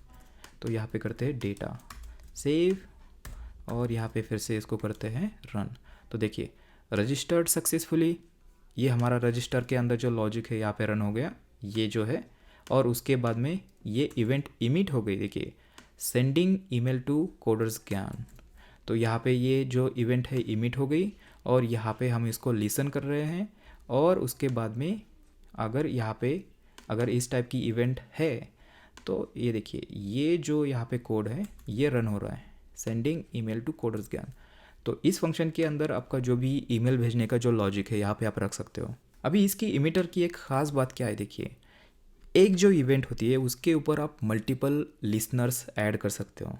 तो अभी समझ लीजिए कि ये हो गया वेरीफाई ईमेल के लिए, और अभी मैं चाहता हूँ कि यहाँ पे इसको एक वेलकम इमेज भी भेजना है, ऑलराइट। तो यहाँ पे मैं क्या करूँगा, इसको कॉपी करूँगा, देखिए इस तरह से यहाँ पे पेस्ट करूँगा और सेम इवेंट को हम लिसन कर रहे हैं रजिस्टर्ड, और यहाँ पे सिंपली जो लॉजिक है फंक्शन के अंदर वो चेंज करेंगे, sending welcome email to data. फिर से रन करेंगे तो देखिए सेंडिंग ईमेल जो वेरीफाई ईमेल है और यहाँ पे सेंडिंग वेलकम ईमेल। और इसी तरह से अगर और भी कुछ काम करना है रजिस्टर होने के बाद तो यहाँ पे उसको कॉपी करके सिंपली आपको यहाँ पे जो लॉजिक है वो चेंज करना है। और Node.js में ये बहुत ही हेविली यूज़ होता है, आप रियल लाइफ प्रोजेक्ट में काम करोगे तो ये आपको बार बार यहाँ पे यूज़ करना होगा। तो ये होता है हमारा इवेंट्स मॉड्यूल। तो इसको करते हैं अभी कमेंट, और ये जो है इसको भी करते हैं कमेंट, ऑलराइट। तो Node.js के अंदर और भी बहुत सारे मॉड्यूल्स हैं, लेकिन जो हमने यहाँ पे देखे हैं यही मॉड्यूल्स आपको बार बार यहाँ पे रियल लाइफ प्रोजेक्ट में यूज़ होने वाले हैं, ऑलराइट। अभी जो हमारा नेक्स्ट मॉड्यूल है वो है HTTP, और ये बहुत इंपॉर्टेंट है क्योंकि इसकी मदद से हम हमारा जो सर्वर है उसको क्रिएट करते हैं, और जो भी हमारा वेबसाइट होता है जो हम रिक्वेस्ट भेजते हैं तो ये पूरा यहाँ पे सर्वर पे हमारा चलता है। तो ये बहुत ही इंपॉर्टेंट मॉड्यूल है। तो चलिए इसको कैसे यूज़ करना है वो देखते हैं। तो उसके लिए यहाँ पे इस फाइल को मैं अभी क्लोज़ करता हूँ, इसको यूज़ नहीं करेंगे, इसको भी क्लोज़ करता हूँ। और अभी जाते हैं हमारे इंडेक्स फाइल के अंदर, और यहाँ पे हमने कंसोल किया था उसको भी हटा देता हूँ। तो यहाँ पे हमें देखना है HTTP मॉड्यूल, और यहाँ पे सबसे पहले तो उसको रिक्वायर करते हैं, रिक्वायर, और सिंपली यहाँ पे आपको लिखना है HTTP, और इसको स्टोर करते हैं एक वेरिएबल के अंदर const HTTP। तो अभी जो नेक्स्ट स्टेप है हमारी वो है हमें जो सर्वर है उसको क्रिएट करना है।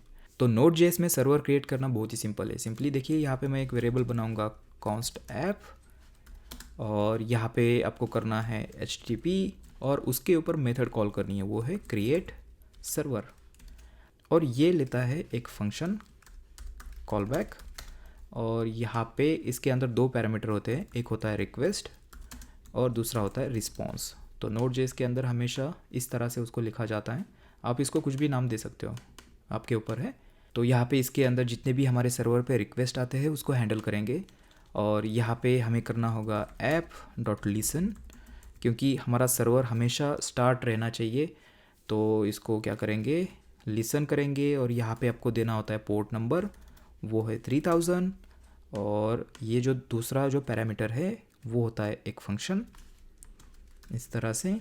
और यहाँ पे सिंपली करेंगे console.log, और यहाँ पे करते हैं लिसनिंग ऑन पोर्ट 3000, ओके।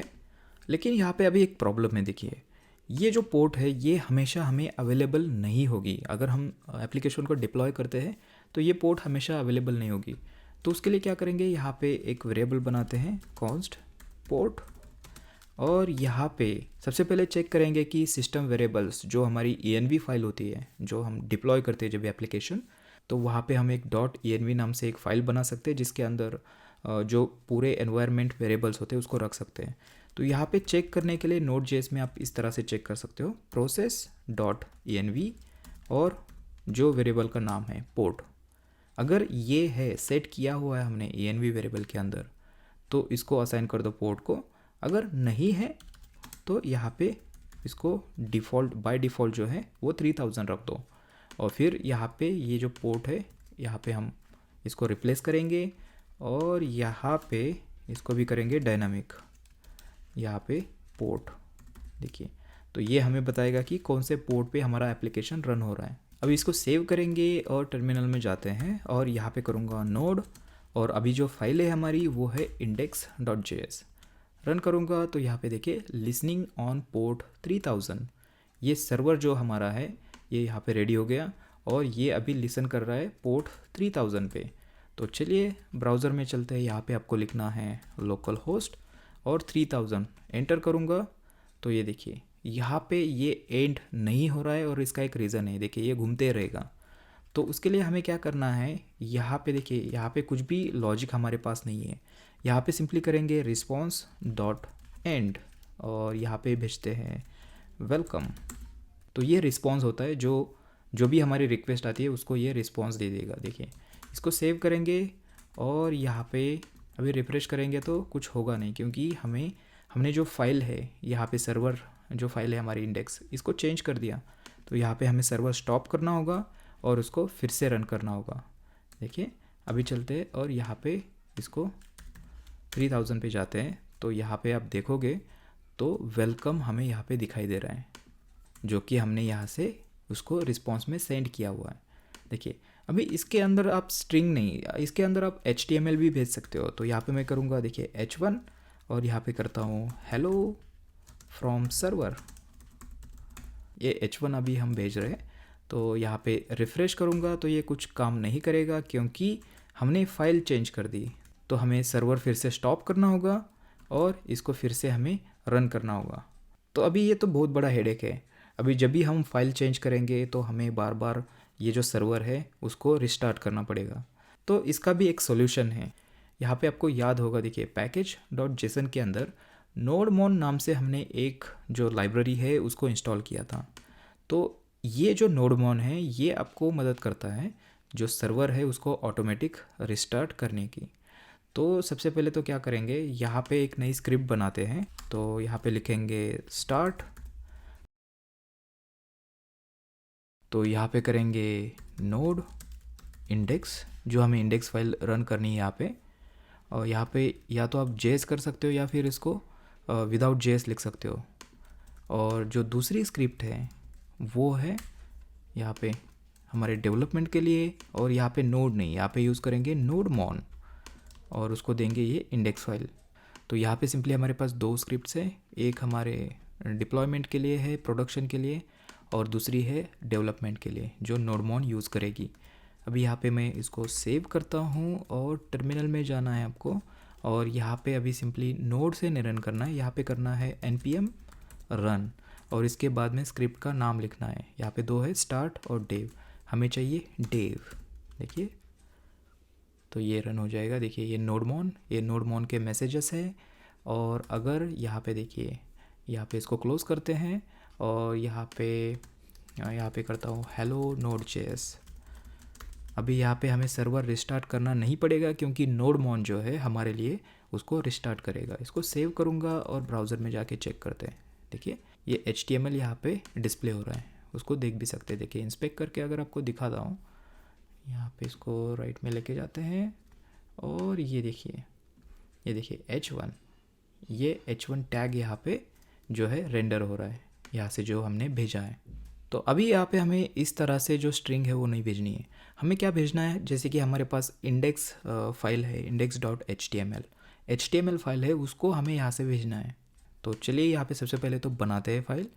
तो यहाँ पे एक फ़ोल्डर क्रिएट करते हैं पब्लिक, और पब्लिक के अंदर एक फ़ाइल क्रिएट करूँगा index.html, और यहाँ पे जो बेसिक बॉयलर प्लेट है उसको जनरेट करते हैं और यहाँ पे करते हैं माई नोड ऐप, और यहाँ पे h1 लिखते हैं हेलो फ्रॉम index.html।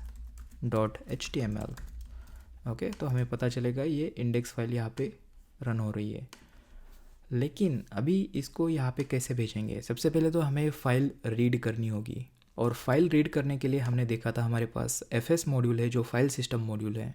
तो यहाँ पे सबसे पहले तो उसको इंपोर्ट करते हैं, यहाँ पे करेंगे fs और रिक्वायर करते हैं इसको fs, और अभी इसको यूज़ कर सकते हैं। देखिए सबसे पहले तो यहाँ पे क्या करेंगे fs.read फाइल, और ये लेगा जो पहला आर्गुमेंट है वो फाइल का पाथ। तो फाइल का पाथ हमें यूज़ करना है, तो हमें जो पाथ जो मॉड्यूल है वो भी चाहिए होगा हमें। तो यहाँ पे करेंगे रिक्वायर पाथ मॉड्यूल, ऑलराइट। और अभी यहाँ पे हम कर सकते हैं पाथ डॉट जॉइन, और यहाँ पे करेंगे डियर नेम जो करंट फोल्डर है, और यहाँ पे इसके अंदर हमारे पास पब्लिक नाम का फोल्डर है, और इसके अंदर index.html इस नाम से हमारे पास फाइल है। इसको सिंगल कोट के अंदर या फिर डबल कोट के अंदर रखना है इस तरह से। और जो दूसरा इसका पैरामीटर है वो होगा एक फंक्शन, और यहाँ पे जो पहला इसका पैरामीटर है फंक्शन का वो होगा एरर, और जो दूसरा पैरामीटर है जो कंटेंट हमें आ रहा है रीड फाइल से, जो रीड कर रहे हैं हम कंटेंट। इसको थोड़ा सा बंद करता हूँ ताकि थोड़ा यहाँ पे स्पेस हमें दिखे। और यहाँ पे सबसे पहले चेक करेंगे अगर एरर है तो, अगर फाइल रीड करने में कुछ एरर आती है तो यहाँ पे हम इसको हैंडल कर सकते हैं। तो यहाँ पे करूँगा थ्रो एरर, और अगर कोई एरर हमारे पास नहीं आ रही है तो यहाँ पे जो कोड है वो रन हो जाएगा।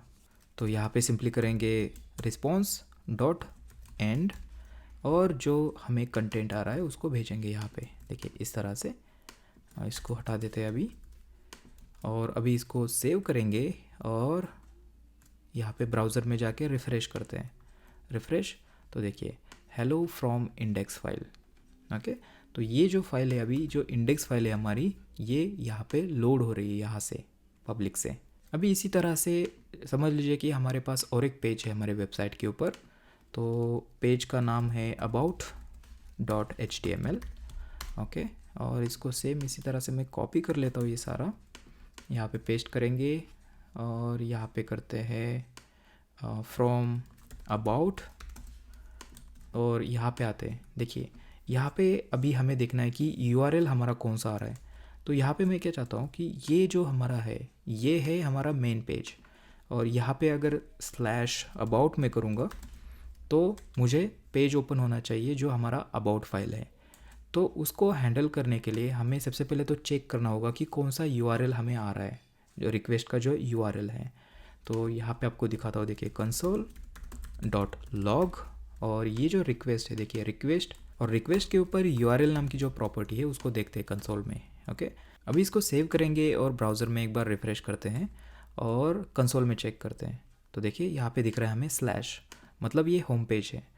तो हमें क्या चाहिए यहाँ पे, अगर हम अबाउट पे जाते हैं /about, ये एंटर हो गया। तो अभी फिर से यहाँ पे चेक करते हैं, तो देखिए /about यहाँ पे URL हमें दिख रहा है। तो यहाँ पे सिंपली हम अभी चेक लगा सकते हैं। देखिए if request.url is equal to / मतलब अगर ये होम पेज है तो यहाँ पे सिंपली क्या करेंगे, ये जो कोड है यहाँ पे इसको मैं कट करता हूँ यहाँ से और इसके अंदर पेस्ट करता हूँ, और सिंपली यहाँ पे बोल रहे कि अगर ये होम पेज है तो हमें ये फाइल जो है इसको रीड करना है और यहाँ पे उसको भेजना है। और अगर ये फाइल अगर दूसरी है तो यहाँ पे करेंगे else if, और यहाँ पे चेक करेंगे, यहाँ पे चेक करना है request.url, अगर ये बराबर है किससे, /about से। तो सिंपली हमें यही काम करना है। तो यहाँ पे इसको मैं कॉपी कर लेता हूँ और यहाँ पे करता हूँ इसको पेस्ट, और यहाँ पे सिंपली हमें जो फाइल का नाम है वो चेंज करना है। यहाँ पे भेजना है हमें about.html। देखिए इसको अभी सेव करता हूँ और यहाँ पे रिफ़्रेश करता हूँ। तो देखिए हेलो फ्रॉम अबाउट, अगर फिर होम पेज पे जाता हूँ तो देखिए hello from index. Alright.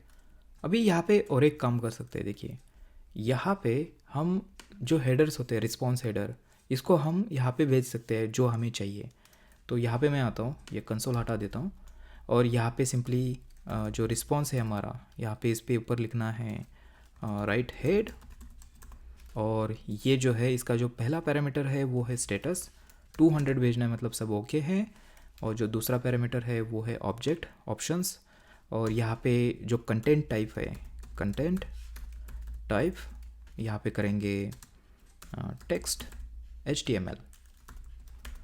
Alright, इसको अगर मैं सेव करता हूँ और यहाँ पे जाके अगर रिफ़्रेश करता हूँ, और ये देखिए नेटवर्क टैब में हमें जाना है और यहाँ पे देखिए लोकल होस्ट, और यहाँ पे अगर देखोगे तो देखिए स्टेटस कोड 200 और यहाँ पे रिस्पॉन्स हेडर देखिए कंटेंट टाइप टेक्स्ट HTML। अगर हम कुछ APIs वगैरह बना रहे तो हमें जो कंटेंट टाइप होता है वो HTML नहीं चाहिए होता है, वो हमें चाहिए होता है JSON, तो एप्लीकेशन JSON। तो यहाँ पे मैन्युअली जो कंटेंट टाइप है वो हम यहाँ पे चेंज कर सकते हैं। देखिए अगर यहाँ पे मैं चाहता हूँ कि ये एज अ प्लेन टेक्स्ट जाए, HTML नहीं, तो यहाँ पे टेक्स्ट प्लेन अगर करता हूँ और यहाँ पे जाके अगर रिफ़्रेश करता हूँ तो देखिए जो हमारा फाइल था उसके अंदर जितना भी कंटेंट था ये एज अ प्लेन टेक्स्ट यहाँ पे जा रहा है। ऑलराइट, तो इस तरह से हम जो हेडर्स है यहाँ पे चेंज कर सकते हैं। इसको फिर से HTML करता हूँ, लेकिन यहाँ पे देखिए अभी ये जो कोड है बिल्कुल अच्छा नहीं दिख रहा है और यहाँ पे बहुत सारा रेपिटेशन है, तो इसको थोड़ा सा यूनिवर्सल बनाते हैं। तो थोड़ी सी रिफैक्टरिंग इसमें करते हैं। तो यहाँ पे इसको कमेंट करते हैं इस तरह से, और यहाँ पे नीचे आते हैं। यहाँ पे सबसे पहले तो मैं एक वेरिएबल क्रिएट करूँगा फाइल पाथ, और यहाँ पे एक पाथ क्रिएट करते हैं पाथ डॉट जॉइन, और यहाँ पे हमें करना है डियर नेम, और इसके अंदर हमारे पास पब्लिक जो हमारा HTML, जो हमारे सारे HTML फाइल्स है पब्लिक के अंदर है, तो पब्लिक को यहाँ पे ज्वाइन करेंगे। और यहाँ पे देखिए यहाँ पे हमें इसके आगे हमें यहाँ पे लिखना है index.html या फिर about.html, या फिर और भी अगर कोई पेज है हमारे पास तो यहाँ पे हमें लिखना है। तो इसको थोड़ा सा डायनामिक बनाते हैं। तो यहाँ पे क्या करेंगे, यहाँ पे करेंगे request.url। अगर request.url अगर ये होम पेज है, अगर ये है तो यहाँ पे टर्नरी ऑपरेटर हम यूज़ कर सकते हैं इस तरह से। अगर ये है तो सिंपली यहाँ पे करेंगे हमें फ़ाइल भेजनी है कौन सी, index.html।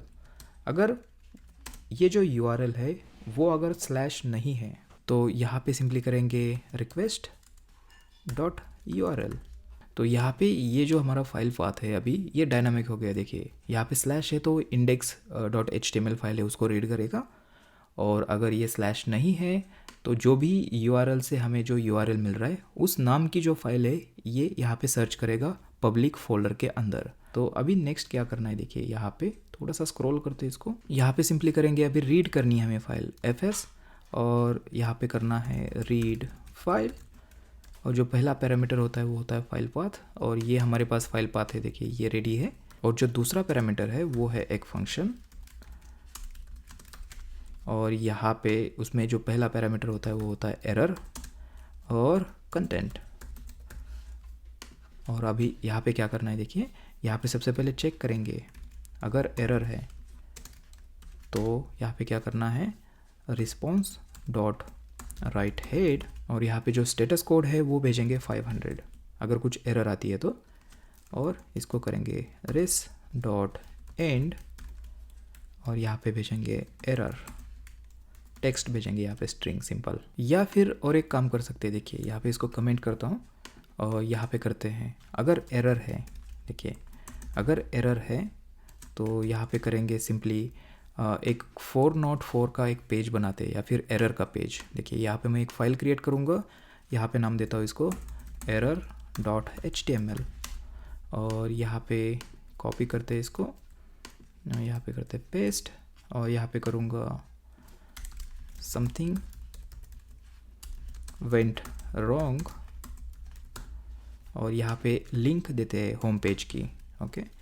जो लिंक है वो है स्लैश और यहाँ पे करना है go to home page. Save करेंगे और यहाँ पे आते हैं फिर से और यहाँ पे देखिए अगर एरर है, यहाँ पे फाइल पाथ में कुछ एरर आती है, फाइल यहाँ पे नहीं मिलती है तो एरर आ जाएगी। तो यहाँ पे सिंपली हमें जो एरर पेज है उसको भेजना है। तो यहाँ पे फिर से करेंगे fs रीड फाइल और इसमें जो पहला पैरामीटर होता है वो फाइल का जो पाथ है, तो यहाँ पे करेंगे पाथ मॉड्यूल को यूज़ और यहाँ पे करेंगे जॉइन और यहाँ पे बताएंगे कि कहाँ पे हमारी फाइल है, डिर नेम, और उसके अंदर हमारे पास क्या है, पब्लिक फोल्डर है। पब्लिक फोल्डर के अंदर फाइल है error.html नाम से। और जो सेकेंड पैरामीटर है वो है एक फंक्शन और उसमें आएगा सबसे पहले तो एरर, और जो सेकेंड पैरामीटर है उसमें वो है डेटा, जो डेटा फाइल से आ रहा है इस फाइल से। और यहाँ पे करेंगे रिस्पॉन्स डॉट एंड और यहाँ पे करना है जो डेटा आ रहा है उसको सेंड। और अगर हमारे पास यहाँ पे एरर आ जाती है, देखिए ये error.html फाइल रीड करने के टाइम, तो यहाँ पे उसको भी चेक कर सकते हैं। देखिए यहाँ पे अगर एरर है तो यहाँ पे क्या करेंगे, फिर हमें ये एरर भेजनी है 500। यहाँ पे करेंगे 500 और रिस्पॉन्स एंड और यहाँ पे एरर नाम से स्ट्रिंग भेजेंगे। और यहाँ पे अगर एरर नहीं है तो यहाँ पे करेंगे एल्स और यहाँ पे ये डेटा हमें भेजना है जो हमारे एरर पेज से आ रहा है। और यहाँ पे हमें जो हमारा हेडर है उसको थोड़ा सा मॉडिफाई करना होगा। तो यहाँ पे करेंगे रिस्पॉन्स डॉट राइट हेड और यहाँ पे करेंगे जो स्टेटस है वो करना है 404। आपको पता ही है अगर फाइल नहीं मिलती है तो जो हमें स्टेटस मिलता है वो होता है 404। और यहाँ पे ऑप्शंस देते हैं, यहाँ पे करना है इसको कंटेंट टाइप टेक्स्ट HTML इस तरह से। और अभी यहाँ पे देखिए, यहाँ पे अगर ये फाइल जो भी URL में हमें यहाँ पे रिक्वेस्ट कर रही है ये फाइल अगर हमें मिल जाती है तो यहाँ पे क्या करेंगे एल्स, तो हमें जो फाइल है हमारी वो भेजनी है। इसको हटा देता हूँ थोड़ा सा। यहाँ पे करेंगे रिस्पॉन्स डॉट एंड और यहाँ पे करेंगे डेटा। अभी ये डेटा जो आ रहा है यहाँ से आ रहा है, देखिए ये सॉरी डेटा नहीं, ये कंटेंट है। तो यहाँ पे करेंगे कंटेंट और इसी तरह से यहाँ पे हेडर भी थोड़ा सा चेंज करेंगे। तो राइट हेड और यहाँ पे करेंगे 200 जो स्टेटस है, और जो कंटेंट टाइप है सेम हमें रखना है HTML। कॉपी करता हूँ इसको और यहाँ पे पेस्ट करता हूँ। तो अभी यहाँ पे करूँगा रिफ़्रेश, देखिए हेलो फ्रॉम इंडेक्स। और यहाँ पे अगर मैं करता हूँ अबाउट तो देखिए ब्लैंक आ रहा है, इसका मतलब कुछ तो हमने गड़बड़ कर दी। ये देखिए एल्स यहाँ पे लिखा है लेकिन कंटेंट हमारा जो है उसके अंदर होना चाहिए, एल्स के अंदर। Okay, save refresh. तो देखिए समथिंग वेंट रॉन्ग, यहाँ पे एरर आ रही है और जो स्टेटस कोड है वो है 404। अभी ये क्यों हुआ, देखिए अबाउट हमने भेजा था लेकिन यहाँ पे अगर एक बार चेक करोगे आप, देखिए यहाँ पे क्या कर रहा है, रिक्वेस्ट डॉट URL जो कि है देखिए कुछ इस तरह से स्लैश अबाउट। ओके, तो यहाँ पे अबाउट नाम की फ़ाइल है नहीं कोई, यहाँ पे about.html है। तो यहाँ पे हमें क्या करना होगा, जो एक्सटेंशन है वो भी हमें यहाँ पे देना होगा। तो उसके लिए क्या करेंगे, सिंपली देखें यहाँ पे +.html इस तरह से लिखेंगे। देखिए सेव करूँगा और अभी अगर मैं रिफ़्रेश करता हूँ तो देखिए हेलो फ्रॉम अबाउट, और यहाँ पे अगर URL में लिखता हूँ कॉन्टैक्ट, अभी कॉन्टैक्ट नाम की फ़ाइल हमारे पास नहीं है। यहाँ पे देखिए इसको करता हूँ रिफ़्रेश तो देखिए समथिंग वेंट रॉन्ग, अभी ये कॉन्टैक्ट नाम की फ़ाइल इसको नहीं मिल रही है। ठीक है, तो ये हमारा जो राउटिंग है ये काम कर रहा है। अभी ये तो ठीक है, लेकिन अगर हम चाहते हैं कि इसको CSS हमें ऐड करना है तो क्या कर सकते हैं, देखिए यहाँ पे आएंगे और यहाँ पे करेंगे लिंक और यहाँ पे करते हैं style.css और इसी तरह से इसको पब्लिक के अंदर एक फ़ाइल क्रिएट करते हैं style.css। ऑलराइट, इसके अंदर सिंपली बॉडी करते हैं और इसको बैकग्राउंड देते हैं, बैकग्राउंड वाइट स्मोक, ये कलर है वाइट स्मोक, और यहाँ पे हमने उसको लिंक भी कर दिया।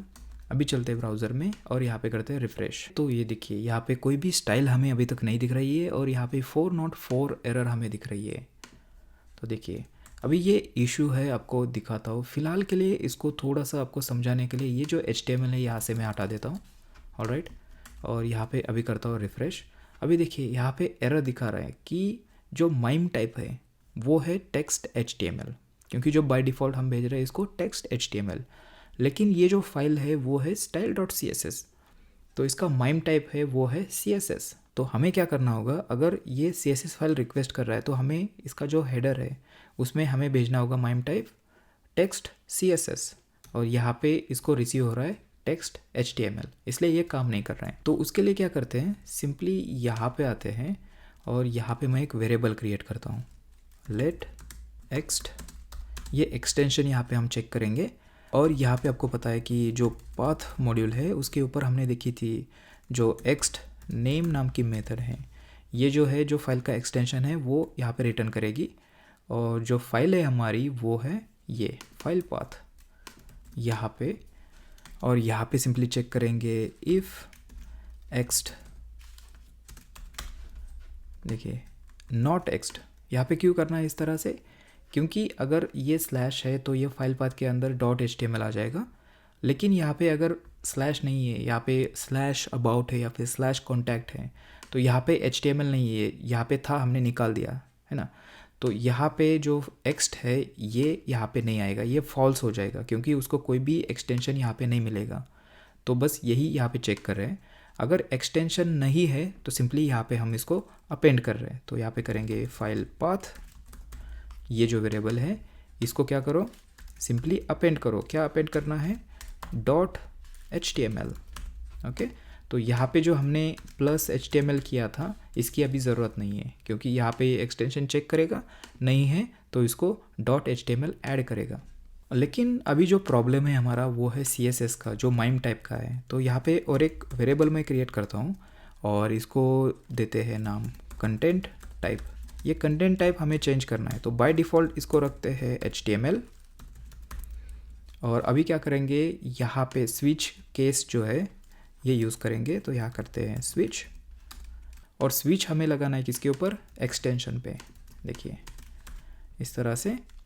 अभी यहाँ पे चेक करना है अगर फाइल का जो एक्सटेंशन है वो अगर .css है, तो इस केस में हमें क्या करना है, जो हमारा कंटेंट टाइप है, देखिए कंटेंट टाइप जो है ये हमारा बाय डिफ़ॉल्ट है टेक्स्ट HTML, लेकिन अगर CSS फाइल है तो यहाँ पे सिंपली उसको सेट करना है टेक्स्ट CSS, और यहाँ पे ब्रेक देना भूलना नहीं है, क्योंकि स्विच केस में ब्रेक हमें देना होता है।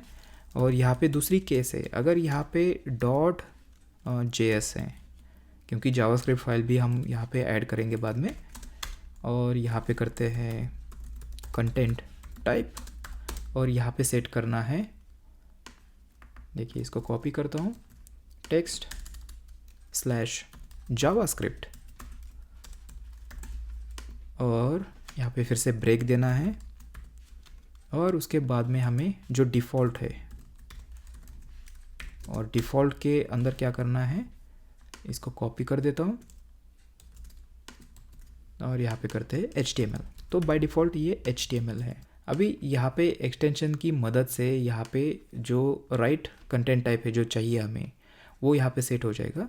तो सिंपली अभी ये जो वेरिएबल है इसको हमें यूज़ करना है जहाँ जहाँ हमने हार्ड कोड किया है। देखिए यहाँ पे टेक्स्ट HTML लिखा है, यहाँ पे कंटेंट टाइप लगाएंगे, और यहाँ पे भी, और देखते कहाँ पे है,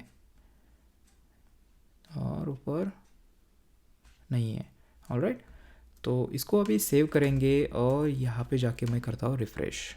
तो ये देखिए एरर चली गई, और यहाँ पे जो बैकग्राउंड है हमारी वो चेंज हो गई जो हमारे style.css के अंदर। देखिए इसको अगर मैं करूँगा पिंक और रिफ़्रेश, तो देखिए ये CSS भी हमारा काम कर रहा है। और जावास्क्रिप्ट का अगर है तो यहाँ पे app.js आप फाइल बना दो इसके अंदर, और वो भी काम करेगी क्योंकि हमने उसका भी एक्सटेंशन यहाँ पे सेट किया हुआ है। देखिए .js है तो जो माइम टाइप है, जो कंटेंट टाइप है वो होगा टेक्स्ट जावास्क्रिप्ट। तो अभी चलते हैं यहाँ पे, फिर से रिफ़्रेश करता हूँ और अभी थोड़ा सा कुछ इंटरेस्टिंग, ये अभी वेबसाइट अच्छी नहीं दिख रही, तो वेबसाइट अच्छी दिखनी चाहिए, तो उसके लिए चलते हैं सबसे पहले बूट्स वॉच यहाँ पे यूज़ करने वाले हैं, जो थीम बिल्डर है बूटस्ट्रैप के लिए। और यहाँ पे देखिए मुझे चाहिए थीम, वो है पल्स। ओके, इसको मैं डाउनलोड कर देता हूँ, यहाँ से इसको ओपन करता हूँ और जो पूरा कोड है उसके अंदर देखिए, यहाँ पे जो पूरा कोड है यहाँ पे इसको मैं कॉपी कर लेता हूँ और आता हूँ हमारे प्रोजेक्ट के अंदर और यहाँ पे पब्लिक के अंदर और एक फ़ाइल बनाता हूँ bootstrap.min.css और इसके अंदर इसको पेस्ट करता हूँ जो भी हमने कॉपी किया था। ओके, क्लोज़ करता हूँ और चलते हैं हमारे इंडेक्स फाइल के अंदर और यहाँ पे उसको लिंक करते हैं बूटस्ट्रैप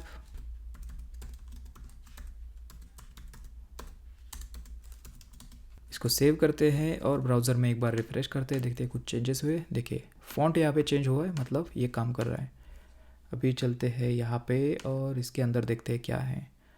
देखिए ये नेविगेशन बार मुझे चाहिए, तो यहाँ से मैं इसका कोड जो है उसको कॉपी कर लेता हूँ और आते हैं हमारे इंडेक्स फाइल के अंदर और यहाँ पे बॉडी के अंदर इसको मैं पेस्ट करता हूँ। ऑलराइट, और यहाँ पे चेंज करते हैं। देखिए नौबार की जगह यहाँ पे मैं लिखूँगा Node.js और यहाँ पे अगर देखेंगे तो होम चाहिए हमें और ये फीचर है, यहाँ पे करेंगे अबाउट और बाकी के जो मेन्यू आइटम है ये नहीं चाहिए हमें, इसको मैं निकाल देता हूँ।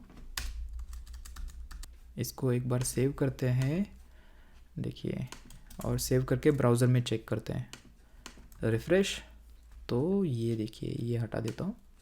देखिए ये नाउ बार हमारा, और जो अबाउट है उसका लिंक भी देते हैं यहाँ पे, href जो है वो है /about और जो होम है उसका है / और जो लोगो है हमारा देखिए Node.js यहाँ पे भी देते हैं /।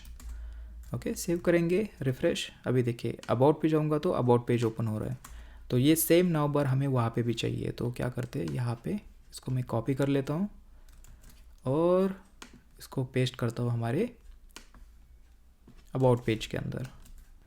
देखिए रिफ़्रेश, अभी चलते हैं अबाउट पे, तो ये देखिए अबाउट ओपन हो रहा है, लेकिन यहाँ पे एक प्रॉब्लम है, देखते हैं क्या है।